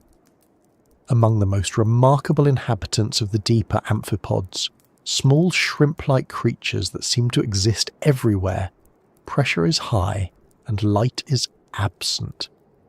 They look fragile, translucent, almost decorative, but their resilience is unmatched. Scientists have found them in nearly every Hadal trench on the planet, including the Emden. Some species grow larger than their shallow water relatives, a phenomenon known as deep-sea gigantism. The reasons are not entirely clear, but it may relate to the abundance of oxygen in cold water or the slow metabolism that allows growth over long lifespans. Amphipods feed on detritus, on the soft rain of organic material that drifts down from the upper ocean layers. When they encounter a larger carcass, perhaps a dead fish or a jelly that has sunk from above, they gather in swarms, consuming it with patient efficiency. Nothing is wasted, nothing left to rot for long. The bodies of these animals tell the story of pressure adaptation. Their cells contain molecules that prevent proteins from collapsing under compression. One of these molecules, TMO, increases in concentration with depth. Surface fish have little, deep-sea fish have a lot. The compound stabilizes their biochemistry, keeping membranes flexible and enzymes functional. But it also gives them a distinctive smell. The scent we associate with fish markets is, in part, the smell of a chemical that makes survival at depth possible. In that way, the deep leaves its mark even on what we eat without thinking. Not all life in the Emden deep moves. Some of it waits. Sea cucumbers, gelatinous animals related to starfish, lie on the sediment, feeding slowly by filtering particles from the water. Their bodies are soft, filled with fluid rather than muscle, allowing them to withstand the pressure without resistance. They move only when necessary, drifting with currents rather than swimming. Their survival strategy is patience, expend nothing, waste nothing, endure everything. Nearby polychaete worms burrow into the mud, invisible but active, turning the sediment as they feed. Each one leaves faint trails that look under camera light like writing on the seafloor. It's tempting to imagine it as language, but it's just the pattern of life continuing in a place where nothing should move at all. The bacteria that anchor this ecosystem are extraordinary, not just for where they live, but for what they endure. Some can survive pressures 20 times greater than those of the deepest trenches. Others have been shown to remain viable after exposure to radiation, freezing, and vacuum. They represent the most adaptable form of life we know. Organisms that ignore the boundaries we once thought defined habitability. Studying them has become a way of studying possibility itself. Astrobiologists look at the microbes of the Emden Deep and see analogues for life that might exist beneath the ice of Europa or Enceladus, moons with oceans hidden under kilometres of crust. The chemistry is different, but the principle is the same. Where there is energy and stability, life finds a foothold. The Emden Deep is a testing ground for that idea. Every sample of sediment retrieved from its bottom contains hints of complexity. DNA sequencing reveals networks of microorganisms interacting through chemical exchange, forming communities that regulate their environment just as surface ecosystems do. There are bacteria that feed on methane, others that oxidize sulfur, and still others that consume the waste of their neighbors. Together they form what scientists call a microbial loop, a closed circuit of energy flow that sustains itself indefinitely. In the absence of sunlight, life has become a system of internal recycling. It's not abundance that defines it, but balance. When researchers examine these communities in the lab, they often struggle to keep them alive. Many species die as soon as the pressure drops. Their cell membranes evolve to function under immense compression, rupture in normal atmospheric conditions. Even when pressure chambers are used, reproducing the precise chemistry of the deep ocean is difficult. The balance of gases, minerals, and temperature must be perfect. A small deviation, and the experiment collapses. For that reason, much of what we know about deep life comes from indirect evidence, genetic analysis, chemical signatures, and traces of metabolic byproducts. Even in the age of modern science, the deep remains largely inaccessible. We know it exists. We know it functions. We can describe it, but not yet truly experience it. Life at the bottom of the Emden Deep is not uniform. The trench's walls and floor create microhabitats where conditions differ subtly. Some slopes receive more sediment from landslides, burying life temporarily before new organisms recolonize the surface. Other areas remain stable for centuries, allowing slow-growing communities to establish. The distribution of species is patchy, influenced by currents, temperature, and the chemistry of the sediment. It's a mosaic of existence, constantly rearranged by forces too gradual for us to see. Over geological time, entire populations shift and evolve, leaving behind traces that become part of the sedimentary record. Each layer holds the remains of organisms that lived and died under pressures we can barely imagine. Occasionally, larger creatures visit the trench, descending from shallower depths. Some species of snailfish, for example, have been observed in nearby trenches and may inhabit parts of the Emden. They are translucent, almost formless, their bones replaced by cartilage, and their muscles soft as jelly. They move slowly, propelled by gentle undulations of their fins, conserving energy.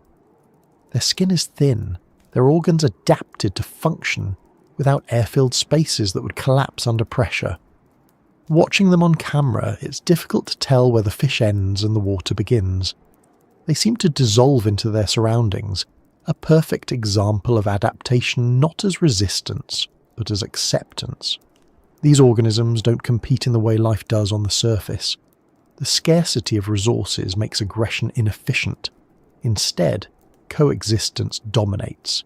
Predation still happens, but rarely and without waste. A dead body becomes food for dozens of species, each taking a portion suited to its needs. The result is an ecosystem without hierarchy, where survival depends less on dominance and more on cooperation. It's a reminder that evolution is not a contest of strength, but a process of adjustment. The deep shows what happens when the pace of life slows enough for balance to emerge. The chemical exchanges that sustain this balance are subtle but powerful. Methane released from the seafloor is consumed by bacteria before it can reach the water column, preventing it from entering the atmosphere. Sulfides are oxidized and recycled. Even heavy metals bind with organic molecules, becoming less toxic. In this way, the deep ocean acts as a vast filtration system, a stabilizer for the planet. What happens in the Emden Deep affects, indirectly, the air we breathe.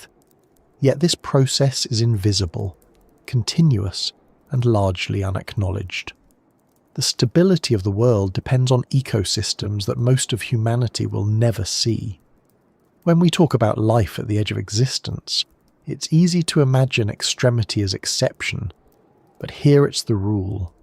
The deep is not marginal, it's fundamental. More than half of the planet's biomass exists below 1,000 meters, much of it microbial. The Emden Deep is just one of countless sites where life operates under conditions that seem unlivable. It challenges our sense of what Earth is. The surface, where we live, is a thin veneer of light and warmth atop an ocean of darkness that sustains it quietly from below. If you were to look closely at a handful of sediment from the trench, you would see grains of mineral mixed with organic fragments. Under a microscope, each grain becomes a landscape.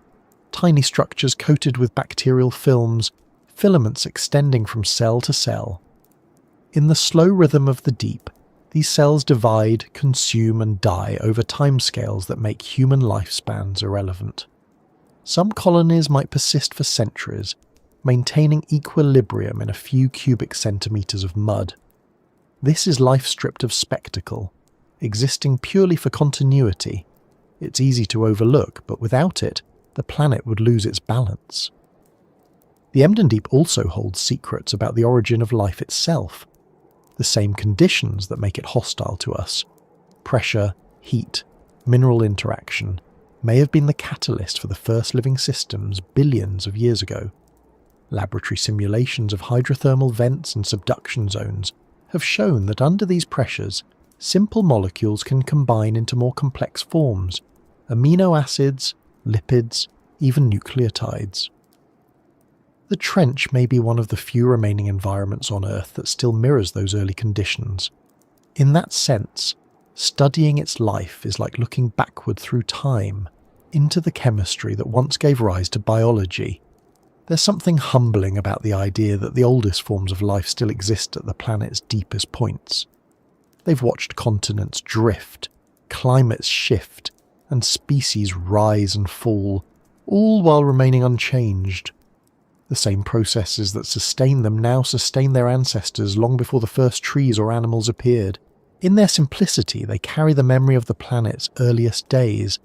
To observe them is to confront continuity on a scale that defies imagination. For all our technology, we can't replicate that continuity. Our presence in the deep is temporary, fragile, dependent on machines that must return to the surface within hours. Life here, by contrast, has adapted to permanence. It doesn't rise or fall. It endures.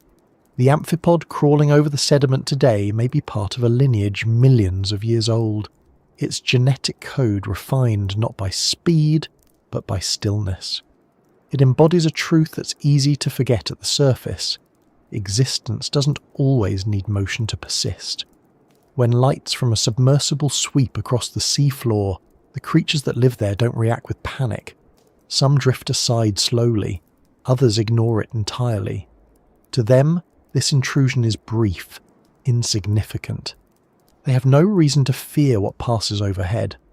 The light fades, the noise stops, and their world returns to its natural state.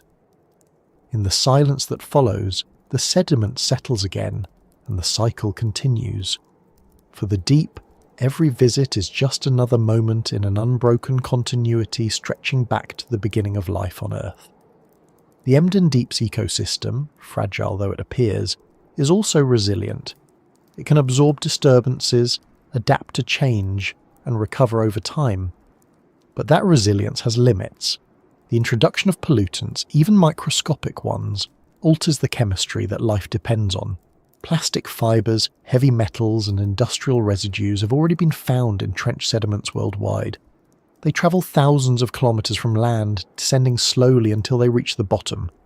Once there, they become part of the system, sometimes harmlessly, sometimes not. The long-term effects are still unknown. The deep is stable, but not invincible. Still, the fact that life continues here at all suggests that stability is stronger than fragility. The same forces that could destroy life also sustain it. Pressure, darkness, and cold become, in combination, the perfect environment for a certain kind of existence, one that doesn't seek to expand or conquer, only to persist. It's a lesson written in every cell of the organisms that live here. Their survival isn't an act of defiance, but of adaptation so complete it becomes indistinguishable from acceptance.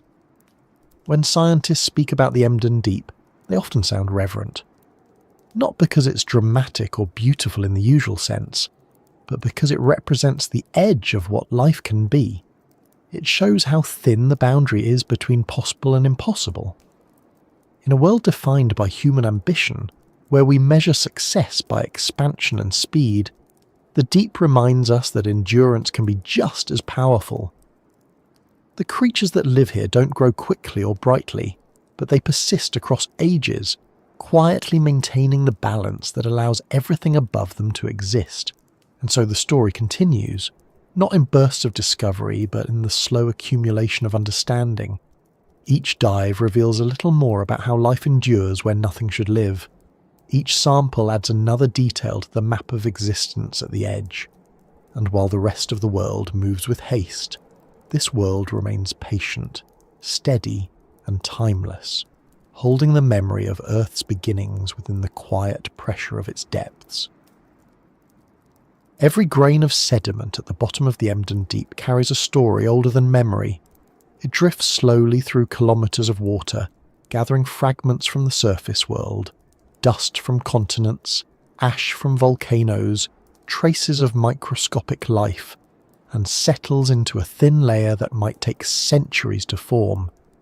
Layer after layer, year after year, the seafloor becomes a record of everything that has ever touched the ocean. The deeper you look into those layers, the further you go back in time. It's not just a geological record, it's a living archive of the planet's history, preserved in silence and pressure. Scientists call this process sedimentation, but that word hardly captures what's happening. It's not just material falling, it's the world writing to itself, one particle at a time. When samples of this sediment are brought to the surface, they look like mud, grey, cold, and unremarkable. But under a microscope, that mud reveals intricate details, tiny shells of plankton, mineral fragments, pollen grains, chemical traces left by organisms that died long before humans appeared. Each layer corresponds to a moment in Earth's past. One might show evidence of an ancient volcanic eruption, its ash spread across oceans. Another might contain a sudden drop in carbon isotopes, marking a time when the planet cooled rapidly. Another could hold traces of meteorite dust, evidence of impacts that changed climates and ecosystems. The Emden Deep, like other trenches, collects everything. It doesn't discriminate between the ordinary and the catastrophic. Whatever falls eventually arrives here, joining the record. The ocean surface hides constant motion, storms, waves, currents. But beneath that motion lies an unbroken chain of memory. The deeper layers of sediment in the Emden Deep may be millions of years old. In them, scientists can trace the rhythm of glacial cycles, the rise and fall of sea levels, the chemistry of ancient atmospheres. Each isotope ratio, each microfossil adds to the story. It's a kind of natural data storage, written not in binary code but in the chemistry of the Earth itself. The challenge is reading it. Retrieving samples from 10 kilometers down is difficult enough. Keeping them intact is harder still. The pressure, the temperature, the delicate composition of gases all must be preserved to prevent contamination. When a core sample reaches the surface, it begins to change immediately. Gases expand, water evaporates, bacteria die. What scientists study in the lab is already a translation, a version of the deep that can survive in our world. Despite those difficulties, the cores retrieved from deep trenches have transformed our understanding of Earth's history. They show that the planet has never been stable for long. Oceans have grown and shrunk, temperatures have risen and fallen, life has flourished and vanished. The sediments of the Emden Deep, though less studied than those of the more famous Mariana, likely hold a similar record. They may contain the chemical fingerprints of ancient monsoon cycles in Asia, the ash of eruptions from the Indonesian archipelago, even the traces of early human activity carried by rivers into the sea. If one could read the layers like pages, the story would be continuous. A record of motion, climate, and life, extending back to a time when continents were in different places. Each new layer forms slowly, but the process never stops. Dust from deserts in China crosses the atmosphere and falls into the Pacific. Microscopic organisms die and sink. Bits of rock eroded from mountains wash into rivers and make their way to the ocean. Over thousands of years, those materials drift downward, joining the quiet accumulation on the trench floor. The Emden Deep is, in effect, the endpoint of countless journeys.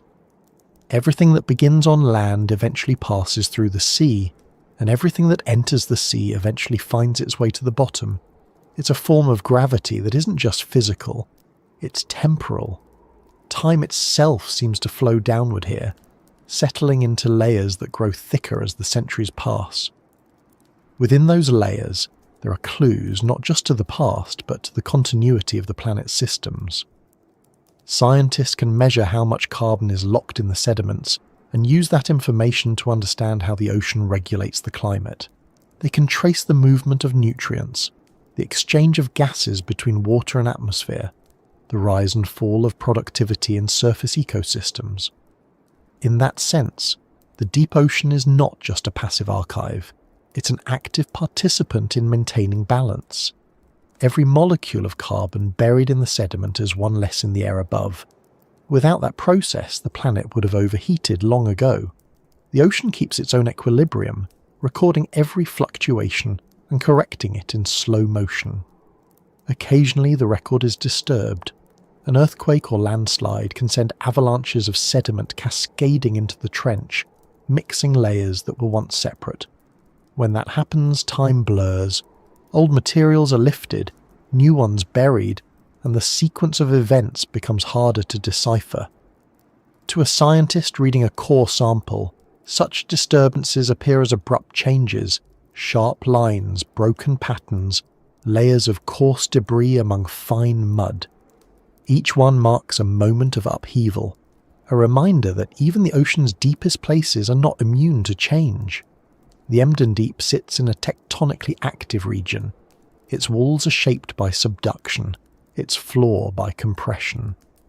Over centuries, the trench shifts, breathing in geological time. The sediment adapts, layering itself anew after every disturbance.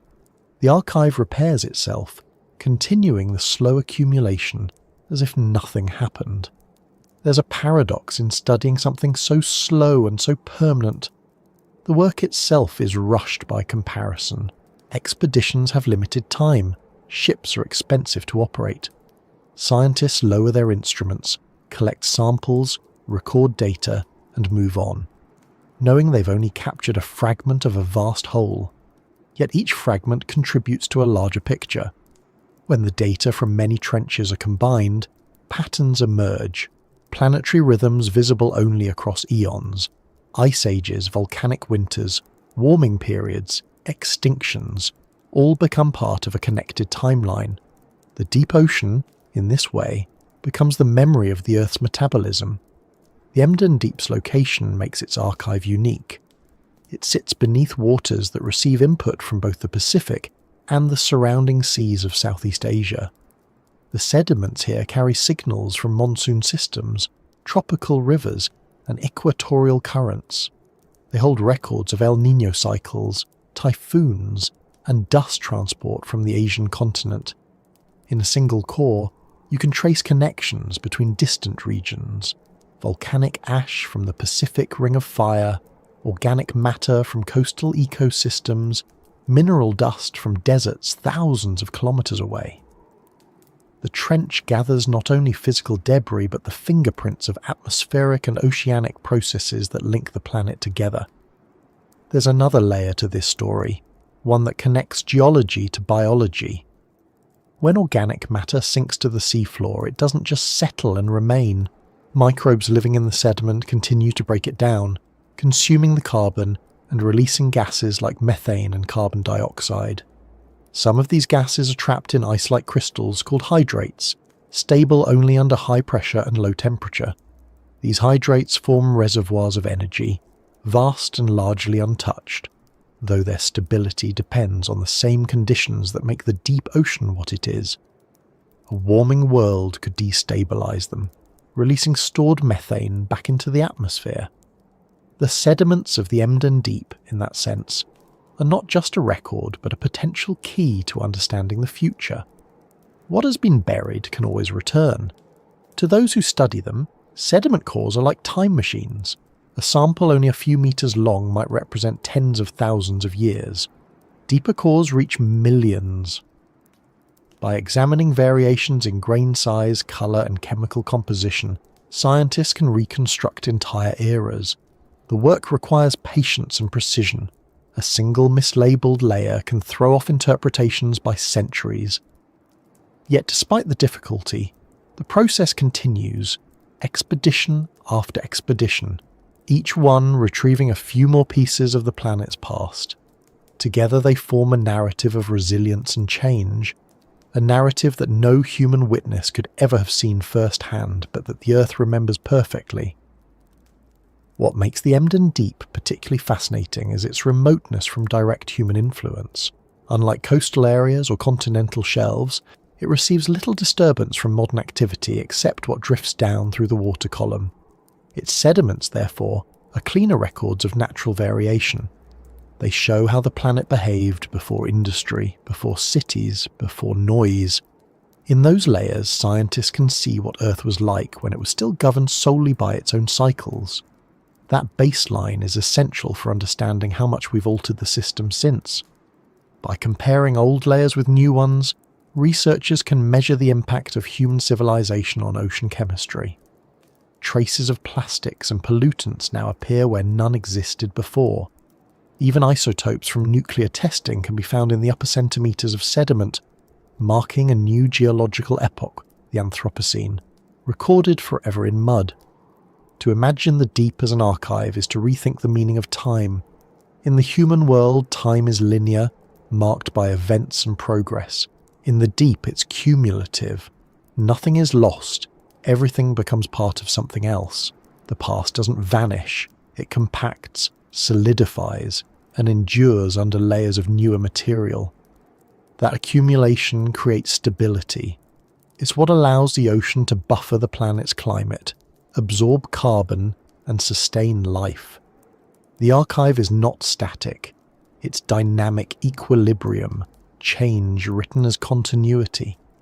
Sometimes, during deep-sea dives, explorers describe seeing faint clouds drifting above the seafloor. These are not living creatures, but fine particles suspended in water, disturbed by movement. Each one is a fragment of history, a piece of dust that might have fallen from the sky centuries ago. When lights from the submersible catch them, they shimmer briefly, reflecting the beam before disappearing again.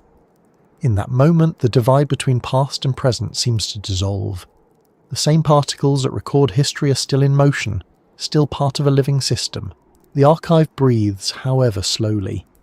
The idea of reading Earth's history through mud might seem unromantic, but it's one of the most powerful tools we have for understanding our place in time. The deep doesn't just store facts, it stores context.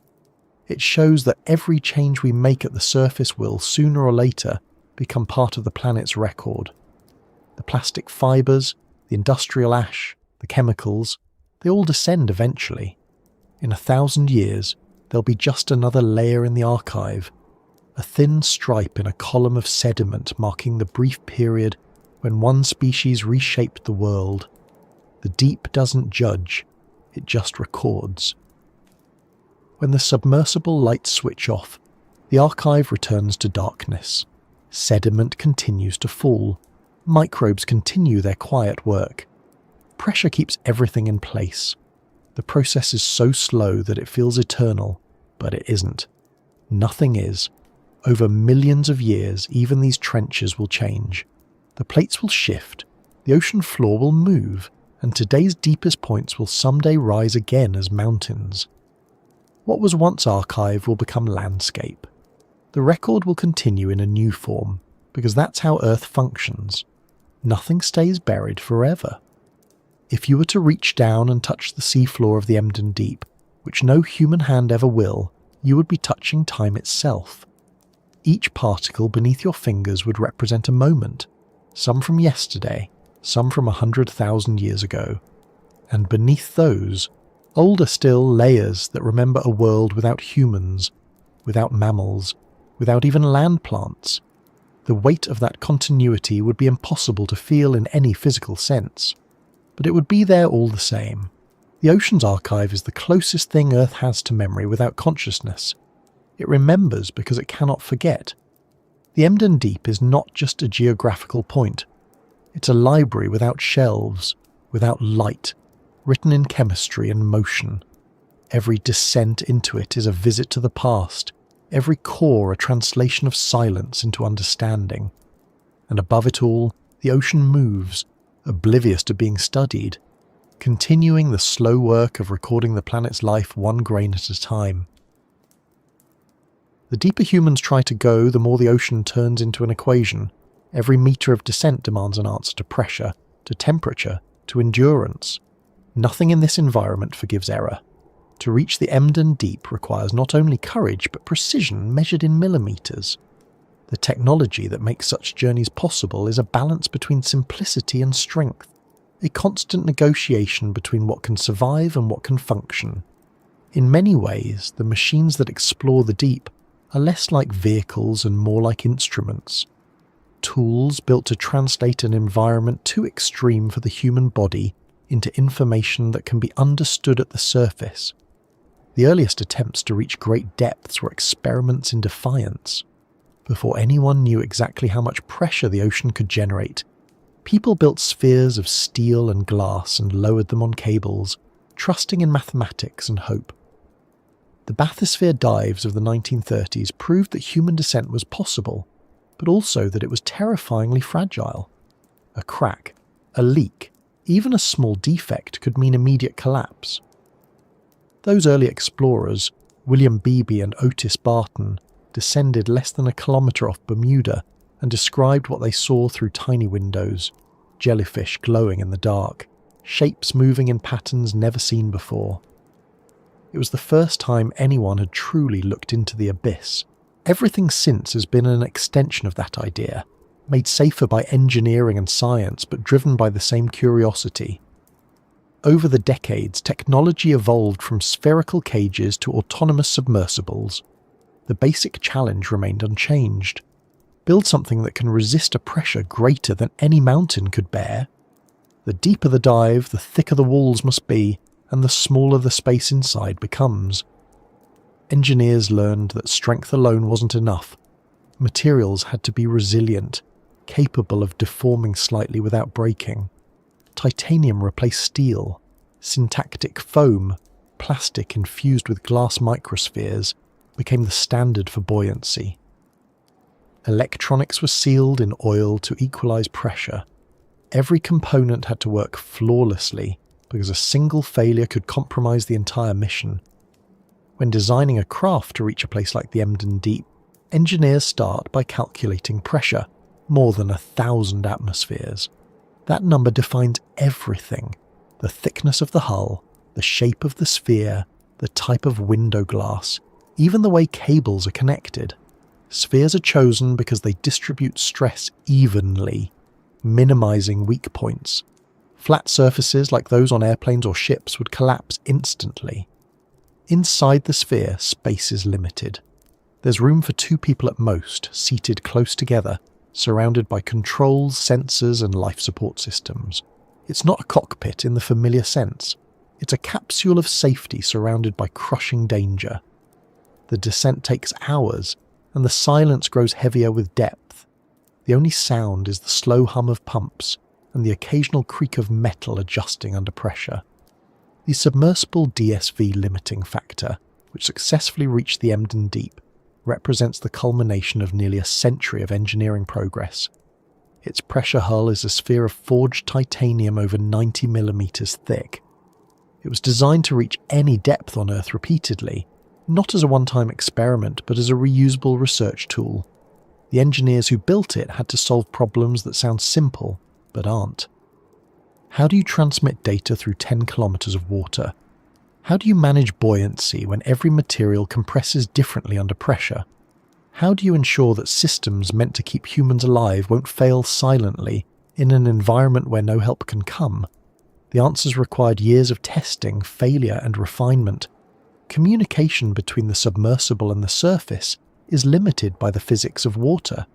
Radio waves don't travel well through it, so the link must rely on sound. Messages are sent as coded acoustic pings, each one carrying small amounts of data. Yet at the surface, computers translate those sounds into text or readings. The process is slow, like trying to talk through walls using Morse code. Real-time video is impossible. Signals degrade and scatter long before they reach the surface. That means explorers at the bottom operate largely on their own.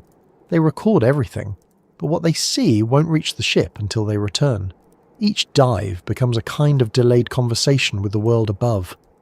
Navigation in the deep is equally limited. GPS signals stop at the surface. Once submerged, the submersible relies on inertial guidance and sonar.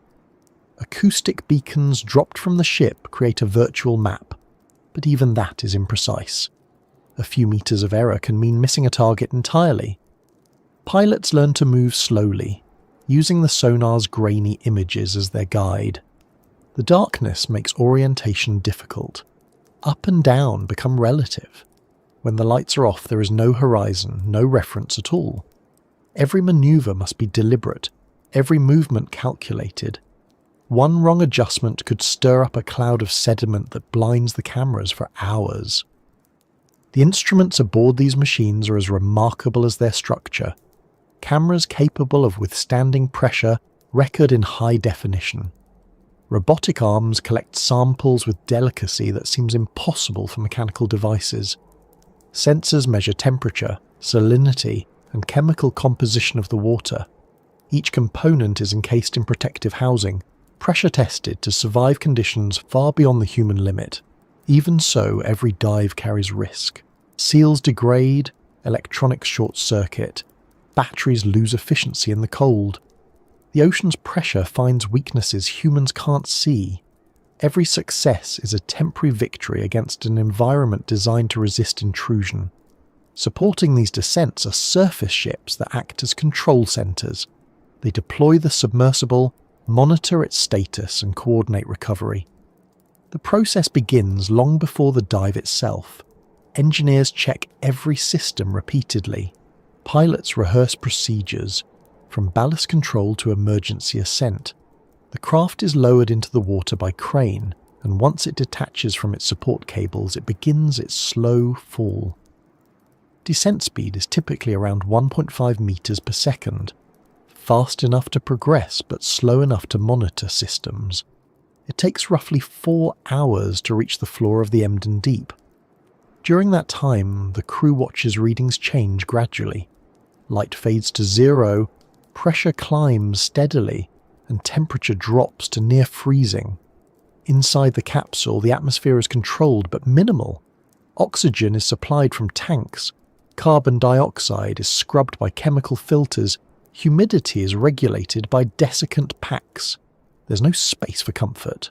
Movement is restricted. Communication is limited to short exchanges. The pilots work through checklists, adjusting ballast and trim, keeping the craft level. The darkness outside is complete until the external lights are turned on, revealing a world of fine silt and drifting particles. At that moment, the distance between human civilization and the ancient stillness of the deep feels infinite. One of the greatest challenges in deep exploration is energy.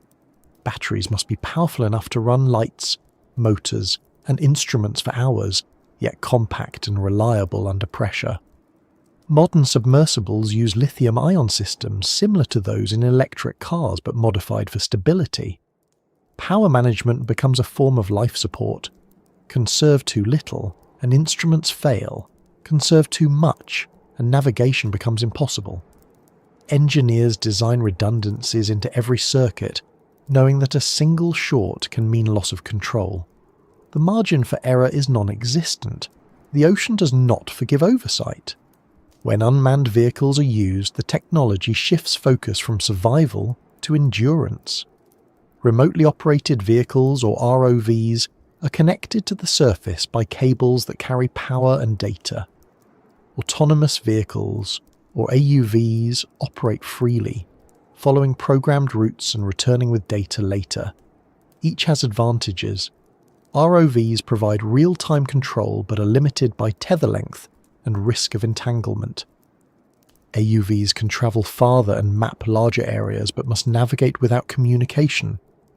The deep requires both kinds, machines that can endure isolation and machines that can remain tethered to the world above. Together they form the eyes and hands of science where the body cannot go.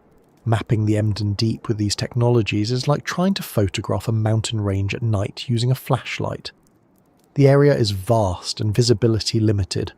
Sonar mapping provides outlines, showing ridges and slopes, but details remain elusive. Even high-resolution sonar has limits. Sound waves bend, scatter, and lose energy. To build a complete picture requires multiple passes from different angles, each one stitched together by software to form a model. It can take months to map a few square kilometers, yet those maps are essential. They reveal patterns in the terrain, fault lines, landslide zones, sediment flows, that help scientists understand how the trench evolves over time. The instruments designed for sampling are no less complex. Corers penetrate the sediment to collect columns of material several meters long. Traps capture drifting particles of marine snow as they fall. Water samplers seal at specific depths, preserving the chemical composition of the surrounding environment. Even the simple act of retrieving these samples requires ingenuity. The pressure difference between the seafloor and the surface can cause containers to rupture or leak. Engineers design valves that close automatically at depth, sealing the contents before ascent. Every sample retrieved intact is a small triumph over physics. The success of these technologies depends not only on design but on the collaboration between disciplines. Engineers, biologists, chemists and pilots work together, each relying on the others. The pilot trusts the engineer who built the hull. The biologist trusts the pilot who maneuvers the arm. The entire team trusts the ocean to allow them time. The relationship between human and machine becomes intimate, almost personal. After each dive, the submersible is inspected like a living being, its joints examined, its seals cleaned, its systems recalibrated. Every scratch tells a story of pressure endured. The machines become part of the crew, extensions of human persistence. The cost of this technology is immense. A single dive can require millions of dollars in preparation and equipment, but the payoff is measured not in money, but in knowledge. The first clear images from the bottom of the Emden Deep, the first samples, the first readings, all represent steps toward understanding a part of Earth that has remained untouched for billions of years. Each successful dive pushes the boundary of what is possible. Each failure teaches something new about how the planet resists us. In that struggle between curiosity and resistance lies the essence of exploration. The evolution of deep-sea technology mirrors the evolution of human understanding. The more we learn, the more complex our questions become. The machines we build are reflections of those questions, stronger, smarter, more capable of surviving where we cannot. Yet even the most advanced submersible remains a visitor. It enters the deep briefly, gathers what it can and leaves. The ocean remains indifferent. Its systems continue, its silence unchanged. Technology allows us to witness, not to conquer. There's a kind of humility built into the design of these machines. Every bolt, every seal, every line of code acknowledges limitation. Engineers know they cannot build perfection. They can only build resilience, systems that can tolerate failure without catastrophe. That philosophy mirrors the deep itself, where life endures not through strength, but through adaptation. The machines that reach the Emden Deep are, in a way, expressions of that same principle. They survive by yielding slightly, by bending instead of breaking, by embracing the inevitability of pressure rather than resisting it completely. The deeper exploration goes, the more it depends on automation. Future missions will likely involve fleets of small autonomous vehicles working together, sharing data through acoustic networks. These machines will map the trench in detail, sampling without supervision, learning to navigate on their own. Artificial intelligence will analyze the data in real time, identifying features and anomalies faster than any human team could. The technology is moving toward independence, the ability for exploration to continue even without us physically present. Yet even as machines become more capable, their purpose remains human.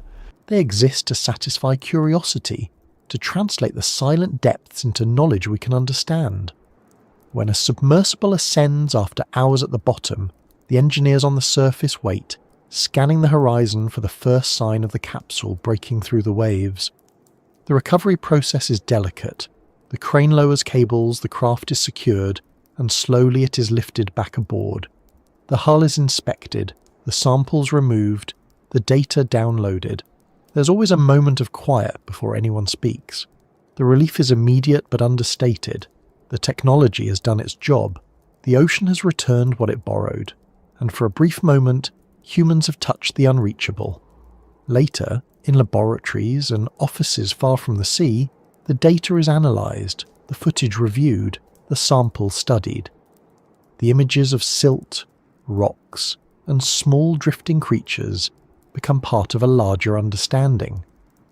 The technology fades into background again, replaced by the science it enabled, but the memory of descent remains, of pressure, silence, and the fragile barrier between existence and oblivion. The next dive will begin the same way, with calculations, checks, and the slow fall into darkness. And with each descent, the machines will carry us a little farther, their lights reaching a little deeper, until the Emden Deep reveals another fraction of its truth. Every descent into the deep begins with a human decision. Someone has to look at a map and decide that a certain place, invisible and unreachable, deserves to be seen. The machines may do the work, the sensors may collect the data, but it is people who give the deep its meaning. The Emden Deep exists whether or not anyone studies it, but its story only becomes part of ours when a person chooses to go there. The human connection to the abyss is not about conquest or discovery in the traditional sense. It's about understanding what drives us to keep searching for places that do not need us, and what those places reveal about ourselves once we find them. Standing on the deck of a research ship before a dive, the contrast between the world of the surface and the world below could not be sharper. The air is full of noise, wind, waves, engines, voices. Instruments hum, cables move, lights flash. There's motion everywhere, a kind of restless preparation, and yet beneath that surface there is complete stillness. The deep ocean does not care about schedules or plans. It waits, silent and unchanged, as humans prepare to enter it for a few hours. For those who make that journey, the shift from chaos to calm can be overwhelming. Inside the submersible, surrounded by thick metal walls, sound fades away. There's no horizon, no sense of distance. The mind becomes aware of itself in a way that rarely happens on land. Pilots often describe the moment of descent as a form of detachment. As the submersible begins to sink, the noise from the surface recedes, replaced by the rhythmic pulses of ballast adjustments and the faint vibrations of machinery. The descent takes hours, and during that time, the outside world disappears. There is nothing to see for long stretches, only darkness, occasionally broken by small flashes of bioluminescence. Those flashes are the closest thing to stars the ocean has, and in the confined space of the submersible, they seem to drift past slowly, silent and indifferent. For some it's meditative, for others unnerving. There is nowhere to go but down, and nothing to do but wait. When the bottom finally appears, illuminated by artificial light, it's rarely dramatic. There are no grand formations or bursts of colour, only sediment and small movements, and yet that simplicity holds a strange power. The realization that you are sitting at the lowest point of one of Earth's deepest places, surrounded by an environment untouched by human life, changes how you think about the world above. The Emden Deep is not a spectacle, it's a mirror. It reflects back the scale of what we don't know and the limits of what we can reach. In that sense, every descent is as much an inward journey as an outward one. The people who choose to explore the deep often speak of curiosity as their motive, but beneath that is something deeper, an instinct to connect. Humans have always sought connection, whether through exploration, art or science. The ocean represents the final barrier, a part of the planet that resists familiarity. To reach it is to bridge a gap not just of distance, but of comprehension. When explorers like Victor Vescovo or Don Walsh speak about their dives, they rarely focus on the technical achievements. Instead, they describe the feeling of isolation, the awareness of fragility, the way time slows until every sound becomes significant. In the dark, surrounded by pressure that could destroy a submersible in an instant, the boundary between human and machine fades. What remains is consciousness, alone in a space that has never known it before. That isolation is not without consequence. The experience of being cut off from all communication from light and sound changes perception. Inside the sphere, senses become heightened. The hum of an instrument, the flicker of a display, the soft hiss of oxygen flow, each becomes a reminder that life continues in an environment where it should not. For some, that awareness brings calm. For others, it brings fear. Both reactions are valid, because they come from the same source, an understanding of vulnerability. The ocean does not threaten, it simply exists. But in its existence, it exposes the fragility of everything human. That fragility, paradoxically, is what makes connection possible. It reminds us that we are participants in the same system we seek to understand. The relationship between humanity and the deep sea has always been defined by paradox. We depend on the ocean for life. Its currents regulate climate, Its ecosystems sustain food chains, its chemistry stabilizes the air we breathe, and yet we know so little about it. The deeper we look, the more we realize how incomplete our knowledge is. That gap between dependence and ignorance creates a kind of tension. Exploring the deep becomes both a scientific necessity and an existential question. Why do we seek to understand what we can never fully reach? The answer might be simple, because to understand the deep is to understand the planet itself, and by extension, ourselves. When scientists talk about exploration, they often use the language of discovery, depths reached, species found, data collected. But behind those facts are people making choices in real time. A pilot deciding whether to descend a few meters farther, a technician adjusting a pressure gauge, a scientist watching a monitor for hours, waiting for a signal to return. These actions are not heroic in the traditional sense, but they represent a kind of patience that defines human progress. The Emden Deep, like space, rewards endurance more than ambition. Success depends on remaining calm in conditions that defy instinct. It's a quiet kind of courage, the kind that measures achievement not by distance travelled, but by persistence in the face of the unknown. The emotional connection to exploration often appears after the fact. Once the data is collected and the submersible is back on the surface, there's a moment when the enormity of what was just experienced sinks in. Pilots speak of looking at the horizon differently afterward. The sea that once seemed familiar becomes mysterious again. They describe a sense of perspective that lingers, an awareness that the world beneath the surface is not separate but continuous with the one above. It changes how they think about environmental responsibility, about the fragility of ecosystems, about the value of patience in a world that measures success by speed. That same sense of connection extends to those who never dive at all. The images and data collected from the Emden Deep reach classrooms, documentaries, and research papers. They shape how millions of people imagine the ocean. A photograph of a translucent amphipod drifting across the seafloor, or a video of fine sediment moving in slow clouds, becomes a window into a world that most will never see. The act of sharing that image is itself an extension of human connection. Technology bridges distance, but emotion bridges meaning. A viewer sitting at home, watching footage from 10 kilometers below the surface, participates in the same curiosity that drove the descent. That shared curiosity, multiplied across generations, is what keeps exploration alive. In many ways, the connection to the deep mirrors the connection to space. Both are environments beyond normal experience. Both require complete dependence on machines. Both confront us with silence. Astronauts and aquanauts often describe similar feelings of awe and insignificance. The difference is direction. One looks up, the other down. But the psychological effect is the same. When removed from the familiar, surrounded by vastness, the human mind resets its scale. Problems that once felt large shrink. Time feels different. In the deep, every minute stretches. In space, every view expands. Both remind us that our sense of control is temporary. This awareness influences how we see progress itself.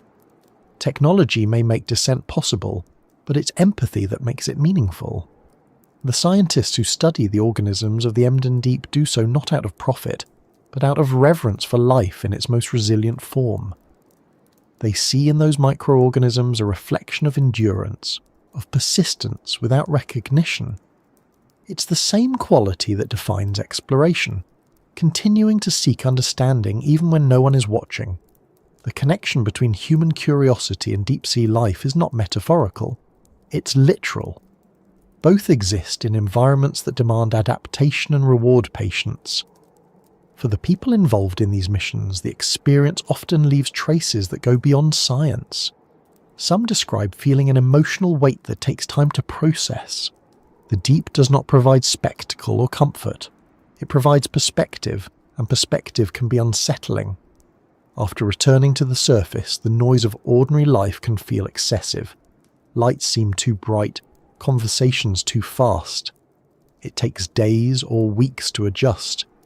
But with that adjustment comes something lasting, a quiet awareness of scale, the knowledge that beneath every ship, every coastline, there is a world operating in silence, holding the history of the planet, indifferent to our noise but essential to our existence. The Emden Deep, like other trenches, has become a meeting point between human effort and natural permanence. Every expedition connects the transient with the eternal. The people who go there leave nothing behind except data, yet they take with them a sense of belonging that comes only from having touched something absolute. The deep doesn't need witnesses, but it changes those who become them. That transformation is subtle but profound. It alters how people think about exploration, about risk, about the meaning of discovery. The ocean becomes not a barrier but a bridge, an environment that links life across time, from the first microbial forms to modern humanity. It's easy to romanticize exploration, but those who experience it know it's mostly work. Hours of preparation, technical challenges, physical discomfort. The glamour fades quickly. What remains is purpose.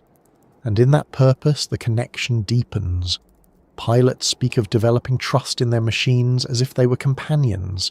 Scientists speak of respect for the deep as if it were a living being.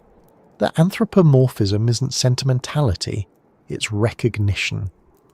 When you spend enough time studying or surviving in a place that could destroy you effortlessly, respect is the only rational response. The human connection to the deep is built on that respect, on understanding that survival there depends not on dominance, but on cooperation between mind, machine, and environment. There's another kind of connection that often goes unnoticed, the collective one. Every deep-sea expedition involves dozens, sometimes hundreds, of people working together across continents. Engineers in one country design components that are tested in another, assembled on a ship crewed by multiple nationalities, launched into international waters. The Emden Deep, lying between nations, becomes a neutral space where collaboration thrives. In a world often divided by borders, the ocean offers a kind of unity. The pursuit of knowledge doesn't recognize political boundaries. It follows the shape of curiosity, and that shape is global. For the people who have stood on the deck after a successful dive, there's a ritual silence that follows recovery. It's not the silence of exhaustion, but of understanding. The ocean has given something: data, perspective, a glimpse into the unknown. And the crew absorbs the weight of it. They might laugh or cheer later, but in that moment there's usually quiet. The human connection to the deep is not loud. It's not about celebration. It's about acknowledgement. A recognition that for all our technology and intellect, we remain guests in a world far older and more enduring than ourselves. That recognition extends beyond science. Artists, writers, and thinkers have long drawn inspiration from the sea's depth. The unknown beneath the surface has become a metaphor for introspection, for the parts of ourselves we can't easily see. But for those who have actually gone there, the metaphor feels unnecessary. The experience is literal enough. The deep doesn't represent mystery, it is mystery. To witness it directly is to realize that mystery is not something to be solved, but something to be experienced. The connection it offers is not to knowledge but to humility. The Emden Deep, with its pressure, its silence, and its age, teaches a kind of patience that modern life rarely allows. The ocean moves at a pace that makes human urgency seem trivial. Sediment settles over centuries. Life adapts over millennia. To study it is to slow down, to align thought with geological time.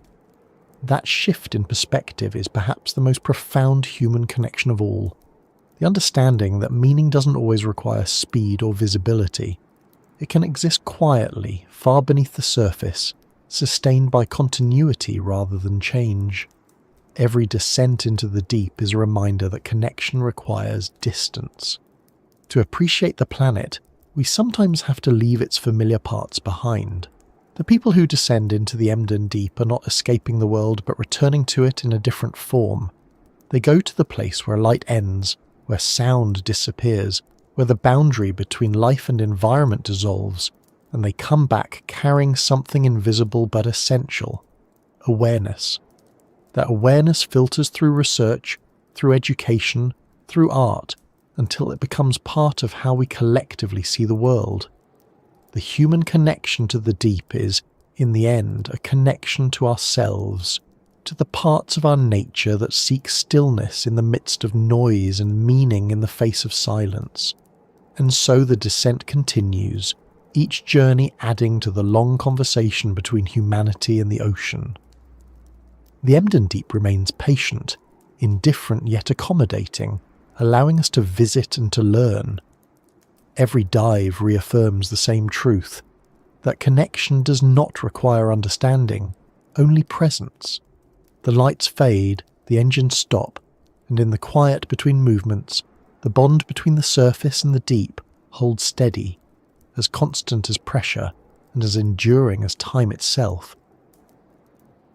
The ocean has always been both a mirror and a warning. It reflects everything that happens above it, absorbing what the world produces and returning it in altered form. For centuries, it has taken what we give it: heat, carbon, debris, sound, and stored it quietly, as though endless capacity were part of its nature. But capacity is not infinity. The future of places like the Emden Deep depends on how long that illusion of limitlessness can endure. The deep has survived ice ages, meteor impacts, and the slow rearrangement of continents. But it now faces a kind of change that is faster and more deliberate than anything in its history. The future beneath us is being shaped, grain, by choices made on the surface. When scientists first began to study the chemistry of the deep ocean, they discovered something unsettling. The sediments, those ancient layers that record millions of years of history, were beginning to change in ways that didn't match natural cycles. Levels of carbon and nitrogen shifted abruptly in the most recent strata. Tiny fragments of plastic appeared where none should exist. Isotopes from nuclear testing were detectable in cores collected from 10 kilometers below the surface. It was clear that human activity had reached the very bottom of the planet. The Emden Deep, one of the most remote and inaccessible places on Earth, was no longer untouched. Even there, in the dark and silence, the traces of our existence were settling. These changes raise difficult questions about what it means to explore and what it means to disturb.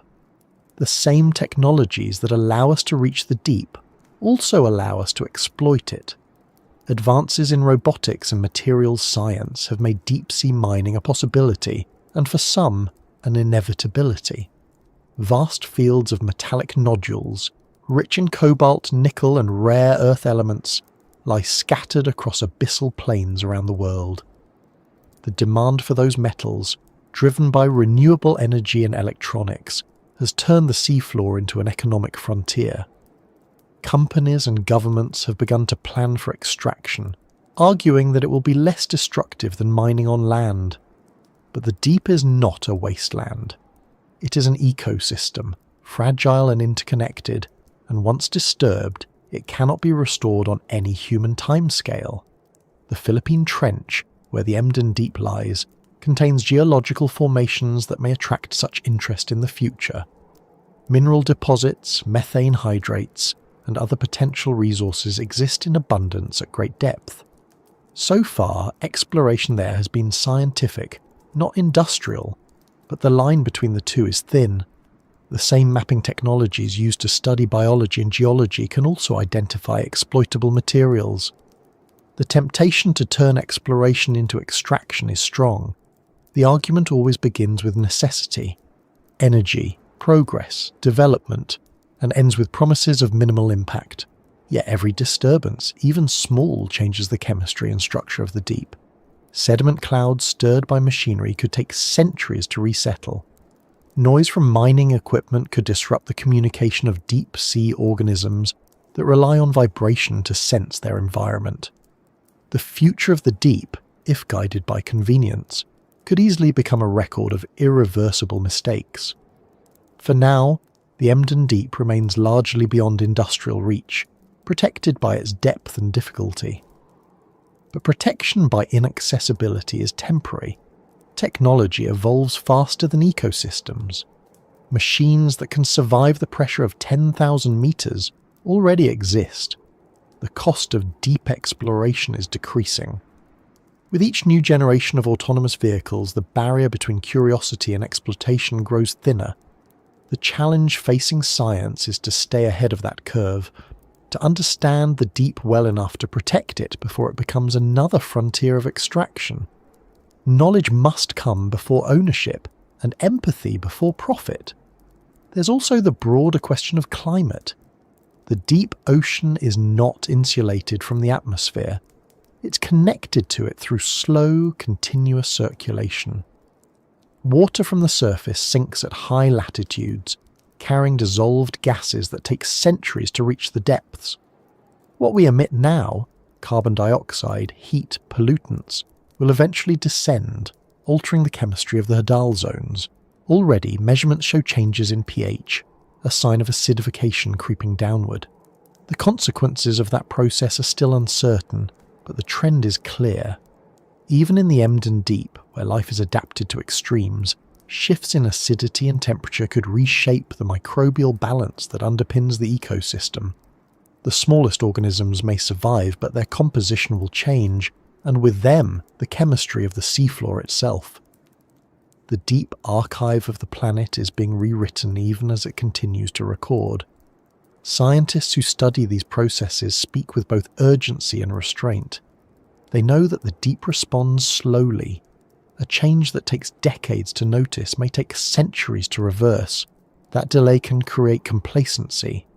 The ocean absorbs impact silently, giving the illusion that everything remains stable. By the time effects become visible, they're often irreversible. In that sense, the future of the Emden Deep is not separate from the future of the surface. The two are part of the same system, separated by distance but united by cause and consequence. The water that falls as rain, flows through rivers and enters the sea will eventually join the currents that feed the trench.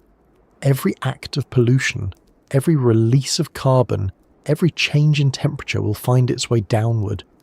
Nothing stays on the surface forever. In recent years, international organizations have begun to discuss the need for legal frameworks to protect the deep ocean. Treaties, conventions, and environmental regulations have been proposed, but enforcement is difficult. The vastness of the sea makes monitoring nearly impossible. Satellite technology can track surface activity, but not what happens 10 kilometers below. The Emden Deep lies in international waters, a region beyond national jurisdiction. Its future depends on collective responsibility, on the willingness of nations to treat the deep as a shared heritage rather than an exploitable resource. That kind of cooperation requires perspective, and perspective is what exploration provides. The more we understand about the deep, the harder it becomes to view it as empty. The irony is that the same curiosity that drives exploration could also protect it. When people see images from the deep, when they learn about its ecosystems and geology, they begin to value it not as a concept, but as a reality. The emotional connection created by knowledge is a form of preservation. Public awareness can influence policy faster than data alone. The challenge, then, is communication. Translating the language of science into a story that resonates with people who will never see the deep firsthand. Every expedition, every documentary, every article contributes to that story. The Emden Deep, once an obscure point on a map, is becoming a symbol of what remains unknown and therefore worth protecting. But the future of exploration itself is also changing. The next generation of researchers may never physically enter the deep. Robotic systems, remote laboratories, and artificial intelligence will take over much of the work. Machines will descend where humans no longer need to go, sending back continuous streams of data. The experience will become less personal, but more persistent. Instead of rare expeditions, there will be constant observation. Networks of autonomous vehicles could patrol the trenches, measuring temperature, pressure, and chemistry year-round. That kind of surveillance will provide unprecedented insight into how the deep functions, but it may also change how we relate to it. When the mystery becomes routine, the emotional connection may fade. Protecting the deep will then depend not on wonder but on responsibility. The ethical questions surrounding this future are complex. How much interference is acceptable in the pursuit of knowledge? Should we disturb ecosystems to understand them, or should we let them remain unknown? The answer, as always, lies in balance. Exploration can coexist with preservation if guided by restraint. The deep does not demand reverence, only respect. That respect comes from understanding limits, technological, ethical, and ecological. The Emden Deep reminds us that there are still boundaries worth keeping, not because they are unreachable, but because they define what kind of species we choose to be. There is another aspect of the future that's less visible but equally important: the role of imagination. The deep has always influenced how we think about mystery, fear, and the unknown. As we learn more about it, that influence will evolve. Children growing up seeing real footage of the deep may no longer imagine it as empty darkness, but as a living, complex world. That shift in imagination changes how societies value the environment. Curiosity becomes empathy. The future of the deep is therefore tied not only to science but to culture, to how we tell its story and how we see ourselves within it. In laboratories around the world, samples collected from the Emden Deep are still being analysed. Some contain microbial strains that could lead to new medicines or industrial applications. Enzymes adapted to high pressure and low temperature have potential uses in biotechnology. The irony is that preservation and progress are sometimes aligned. The more unique the deep's biology is, the more valuable it becomes, not as a resource to extract, but as a source of understanding. Protecting it protects opportunity. In that sense, conservation and innovation are not opposites but partners. The deep's future could depend on framing it as something to study sustainably, rather than to exploit destructively. When people talk about the future of the ocean, they often focus on the visible, the coral reefs, the fisheries, the rising tides. The deep remains abstract, distant, too far removed from daily life to seem urgent. Yet it is the foundation that supports everything else. The circulation of heat and carbon, the stability of ecosystems, even the composition of the atmosphere depend on what happens below. The Emden Deep is one of the places where those processes converge, where the balance of the planet is maintained silently. To imagine a future where the deep remains stable is to imagine a future where Earth itself remains habitable. The changes we make now will determine how that future unfolds. If exploration continues with awareness, the deep could become a symbol of coexistence between humanity and nature, proof that curiosity and respect can share the same space. If exploitation prevails, the deep could become a monument to short-sightedness, another ecosystem sacrificed for temporary gain. The choice lies not in technology, but in perspective. We already have the tools to reach the bottom. What we lack is the patience to treat what we find there with care. There are reasons for optimism: the increasing collaboration between nations, the involvement of non-governmental organisations, the growing public interest in ocean conservation, all point to a shift in awareness. The more people understand the deep's importance, the more likely it is to be protected. The Emden Deep, once a scientific curiosity, is slowly becoming a symbol of something larger: the need to balance exploration with preservation, progress with restraint. Its future depends not on isolation but on inclusion, on being part of the global conversation about the planet's well-being. At the same time, the deep remains a reminder of humility. For all our technology, we can still only observe it indirectly. We can measure, sample, and record, but we cannot live there. It resists permanence, allowing only visitation. That limitation may be what saves it. The deep does not yield easily, and that difficulty forces reflection. It ensures that only those willing to invest time, resources, and care can reach it. Perhaps that exclusivity, unintentional though it is acts as a kind of natural safeguard, a reminder that not everything is meant to be convenient. The future beneath us will unfold slowly. The ocean moves in centuries, not years. The consequences of today's actions will be measured long after those who caused them are gone. But in that slow motion lies hope.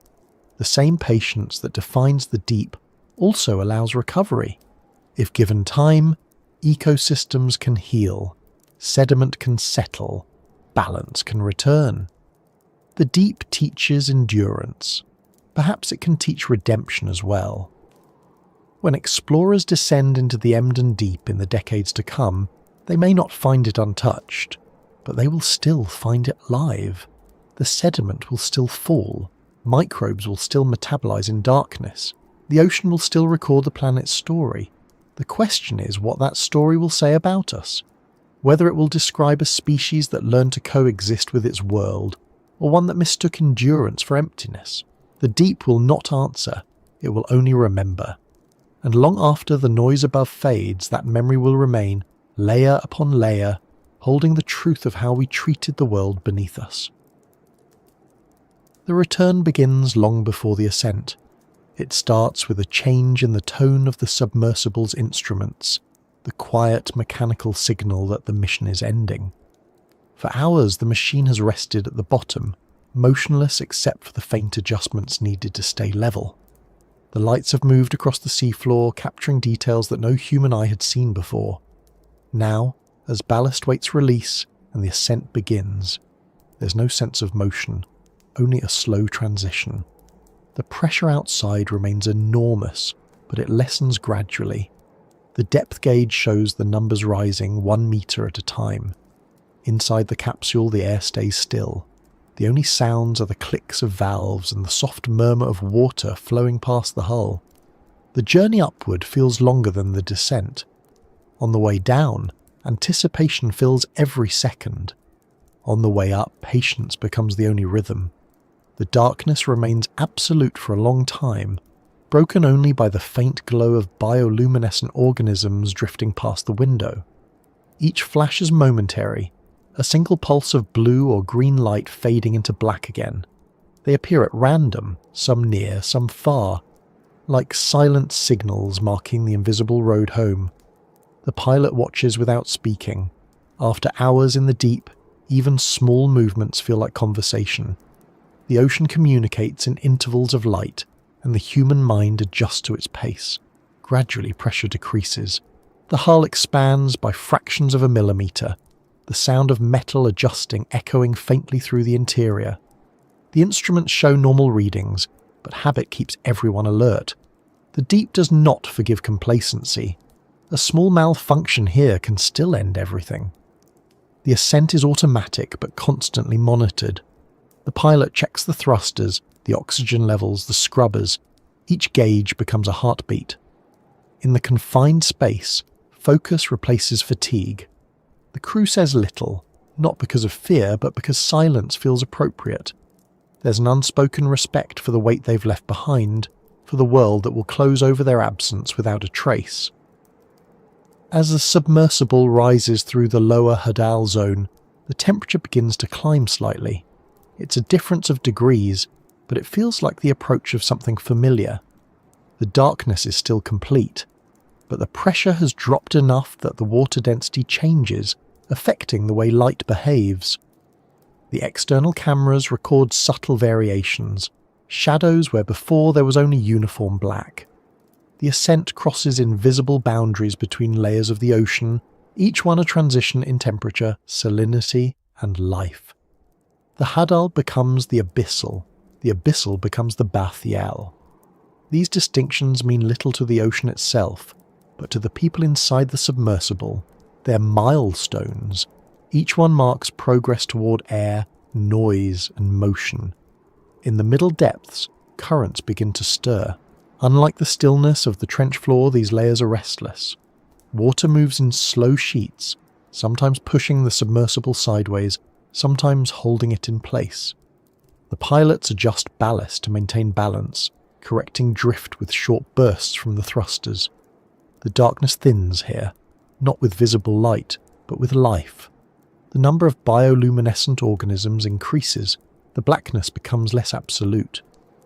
Around the capsule, clouds of plankton flicker in response to the disturbance. To the cameras, it looks like snowfall in reverse, tiny lights rising instead of falling. The crew watches without speaking. After so many hours in silence, the motion feels alive. At about 2,000 meters, sound begins to return. It starts faintly, like a distant vibration, then slowly becomes identifiable as the noise of the surface transmitted through layers of water. The low hum of waves, the muted roar of wind filtered by kilometers of density. The ocean is not silent here. It carries the echo of the world above, softened but recognizable. For the first time since the descent, there's a sense of connection to something beyond the submersible. The crew can speak freely now, their voices no longer muffled by the feeling of isolation that defined the deep. The conversation is minimal, practical, but the tone is different. Relief has a sound even when unspoken. As they continue upward, the light begins to shift. It doesn't appear suddenly. It arrives as a gradient. The deep black turns into a faint blue, almost imperceptible at first. The eyes take time to adjust. What looks like imagination at one moment becomes real the next. The cameras register the change before the mind does. Then, finally, there's a subtle brightness outside the window, enough to outline the drifting particles in the water. The ocean no longer feels infinite. There is direction again, orientation, a faint sense of where the surface might be.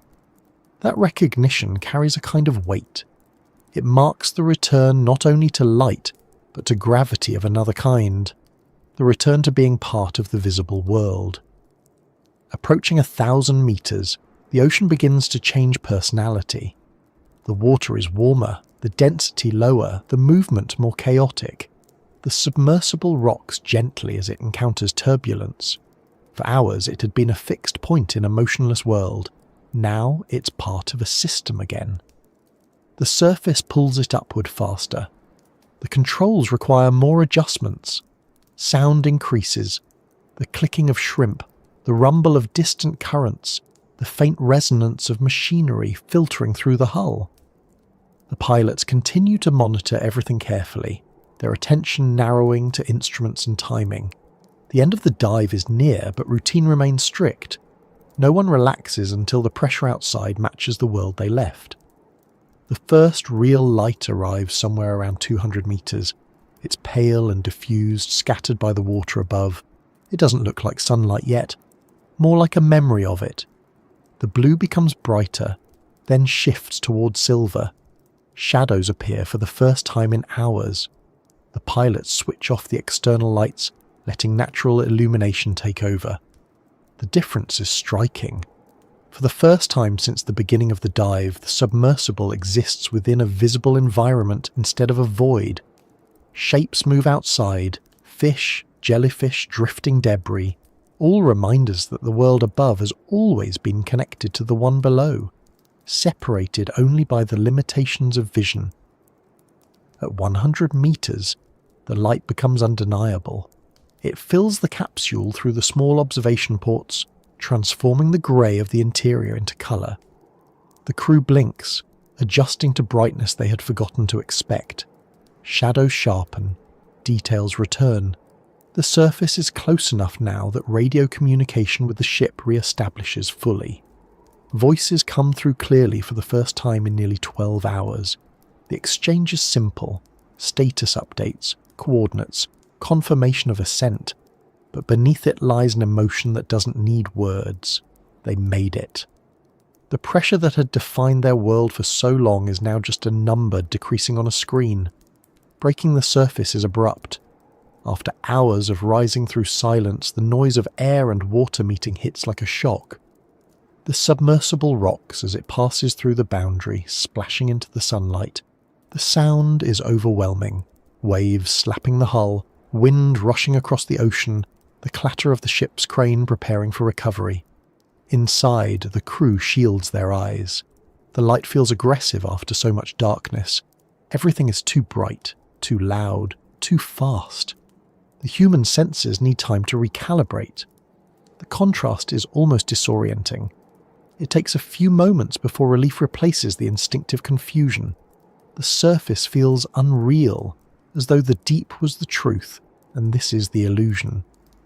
On deck, as the crane lifts the submersible from the water, the difference between the two worlds becomes clear. The air smells of salt and fuel. The sound of voices and machinery returns with intensity. The weight of the ocean still clings to the hull, droplets running off in small streams that catch the light. The engineers move quickly, securing cables, checking seals, opening the hatch. When the crew steps out, they squint against the glare of daylight. There's always a moment of silence before anyone speaks, a pause born of disbelief. Hours earlier, they were sitting in darkness under 10 kilometers of water. Now they stand in sunlight, surrounded by open air. The distance between those two realities is measured not in space but in experience. The first breaths of surface air feel heavier than expected. The lungs, accustomed to the steady pressure of filtered oxygen, adjust to humidity and motion. The deck shifts beneath their feet. The horizon stretches endlessly in all directions. It's the same ocean, but it feels different, louder, restless, exposed. After so long in confinement, the vastness of the surface feels unnatural. Some describe it as a kind of reverse claustrophobia, a temporary inability to process openness. The mind takes time to understand that the crushing silence has been replaced by noise and wind. It's not fear, just readjustment. On board, the routine continues. Samples are secured, instruments are logged, and data begins to download from the submersible systems. The scientists gather in the control room to watch the footage, replaying the descent, the seafloor, the slow ascent. Each frame is examined carefully, every detail recorded. The work is quiet but focused. The excitement of discovery is tempered by the precision of analysis. Exploration doesn't end at the surface. It continues in the interpretation of what was seen. The crew knows that within those recordings are answers to questions they may not have even known to ask yet. The deep reveals itself slowly, even after you've left it. For the explorers, the return is physical, but the adjustment is psychological. The sounds of the ship, the rhythm of the waves, the sight of clouds all feel distant for a while, as though part of another world. The memory of the deep lingers, not as fear or relief, but as presence. It stays in the mind, altering perception. The vastness of the ocean no longer feels abstract. It feels personal. To have seen the bottom is to know that the world beneath us is not empty. It's alive, ancient, and indifferent. That knowledge settles quietly, changing the way one looks at everything above. In the days that follow, the memory of descent remains vivid. The silence, the pressure, the faint movements of life in the dark. They return in fragments, often at unexpected moments. Looking at the horizon, the crew knows what lies beneath it now. The sea is no longer just a surface. It's a system of depth, connection, and memory. Each person carries that understanding differently. Some feel awe, others responsibility. For a few, it creates a kind of longing, a desire to return, not for adventure, but for clarity. The deep, once visited, has a way of staying with those who have seen it. When the ship leaves the area, heading back toward port, the Emden deep disappears behind it as if it never existed. The ocean closes over the point of descent, leaving no sign that anyone was ever there. The waves erase evidence instantly, but the data remains, stored in drives and notebooks, and the experience remains, stored in memory. The deep continues its quiet work, sediment settling, pressure constant, life enduring. It doesn't need acknowledgement, but it receives it through the people who return. The connection between surface and depth is renewed, sustained by curiosity and respect. Later, back on land, the experience begins to transform into something abstract again. In lecture halls, in research papers, in films and documentaries, the deep is translated into words and images. The silence becomes data. The darkness becomes story. Yet those translations never fully capture the reality. They are approximations, necessary but incomplete. The truth of the deep is experiential. It exists not in language but in sensation, in the feeling of pressure against metal, in the absence of sound, in the slow pulse of light from living organisms. The people who've been there can describe it endlessly, but no description equals the moment itself. The deep keeps part of itself beyond reach, even when shared. What remains most striking after the return is the contrast. The noise of cities, the speed of movement, the abundance of light all seem excessive. The deep teaches stillness, and that lesson conflicts with modern life. Yet it also offers perspective. Problems that seemed large before feel smaller now, measured against the scale of an ocean trench. The mind recalibrates. The awareness of depth changes how one perceives everything: time, distance, even existence itself. The Emden Deep, though unseen by nearly all humanity, becomes part of the inner world of those who've touched it. Its silence lingers as a reference point for calm, its endurance as a reminder of resilience. There's a quiet irony in returning from the deepest place on Earth. The journey is measured in hours, but its influence lasts indefinitely. The people who descend into the Emden Deep do so as explorers, but they return as witnesses. They've seen a part of the planet that operates beyond human need, beyond narrative. In that space, life continues without our attention, and that realization carries both humility and relief. It's proof that the world does not depend on us to continue. It exists with or without our observation, and that independence is its greatest strength. Standing again under sunlight, watching the sea move endlessly, it's easy to forget how close and how far the deep really is. Beneath that same water lies a world still operating in silence, storing time, pressure, and life as it has for millions of years. The connection between the two worlds is constant but invisible. Each wave on the surface is tied to currents miles below. Each gust of wind contributes to patterns that reach the trenches. Everything is connected, though we rarely notice. The return to the surface is not a separation from the deep, but a re-entry into the broader cycle that unites both realms. The ship continues its voyage, leaving a wake that quickly fades. The horizon remains empty except for light and water. The Emden Deep continues its patient existence beneath it, unchanged, unbothered by human passage. It holds the same pressure, the same silence, the same slow rain of sediment. The data collected from this descent will add to the archive of knowledge, but the ocean itself will keep its own record. Unbroken, the explorers may return in time, or others will take their place, continuing the dialogue between curiosity and endurance. The surface and the deep will remain bound by the same gravity, the same need to coexist. The return to the surface, like the descent itself, is not an ending. It's another point in the continuous exchange between humanity and the planet. The deep remains what it has always been, patient, ancient, complete, and the people who rise from it carry that patience with them, consciously or not. When they look at the sea afterward, they see not a barrier but an origin, not a mystery to solve but a truth to remember. The Emden Deep waits beneath the same water, silent as ever, holding within it the memory of every descent, every light that ever pierced its darkness, every human breath that ventured into its pressure and returned to tell what silence feels like when it is infinite.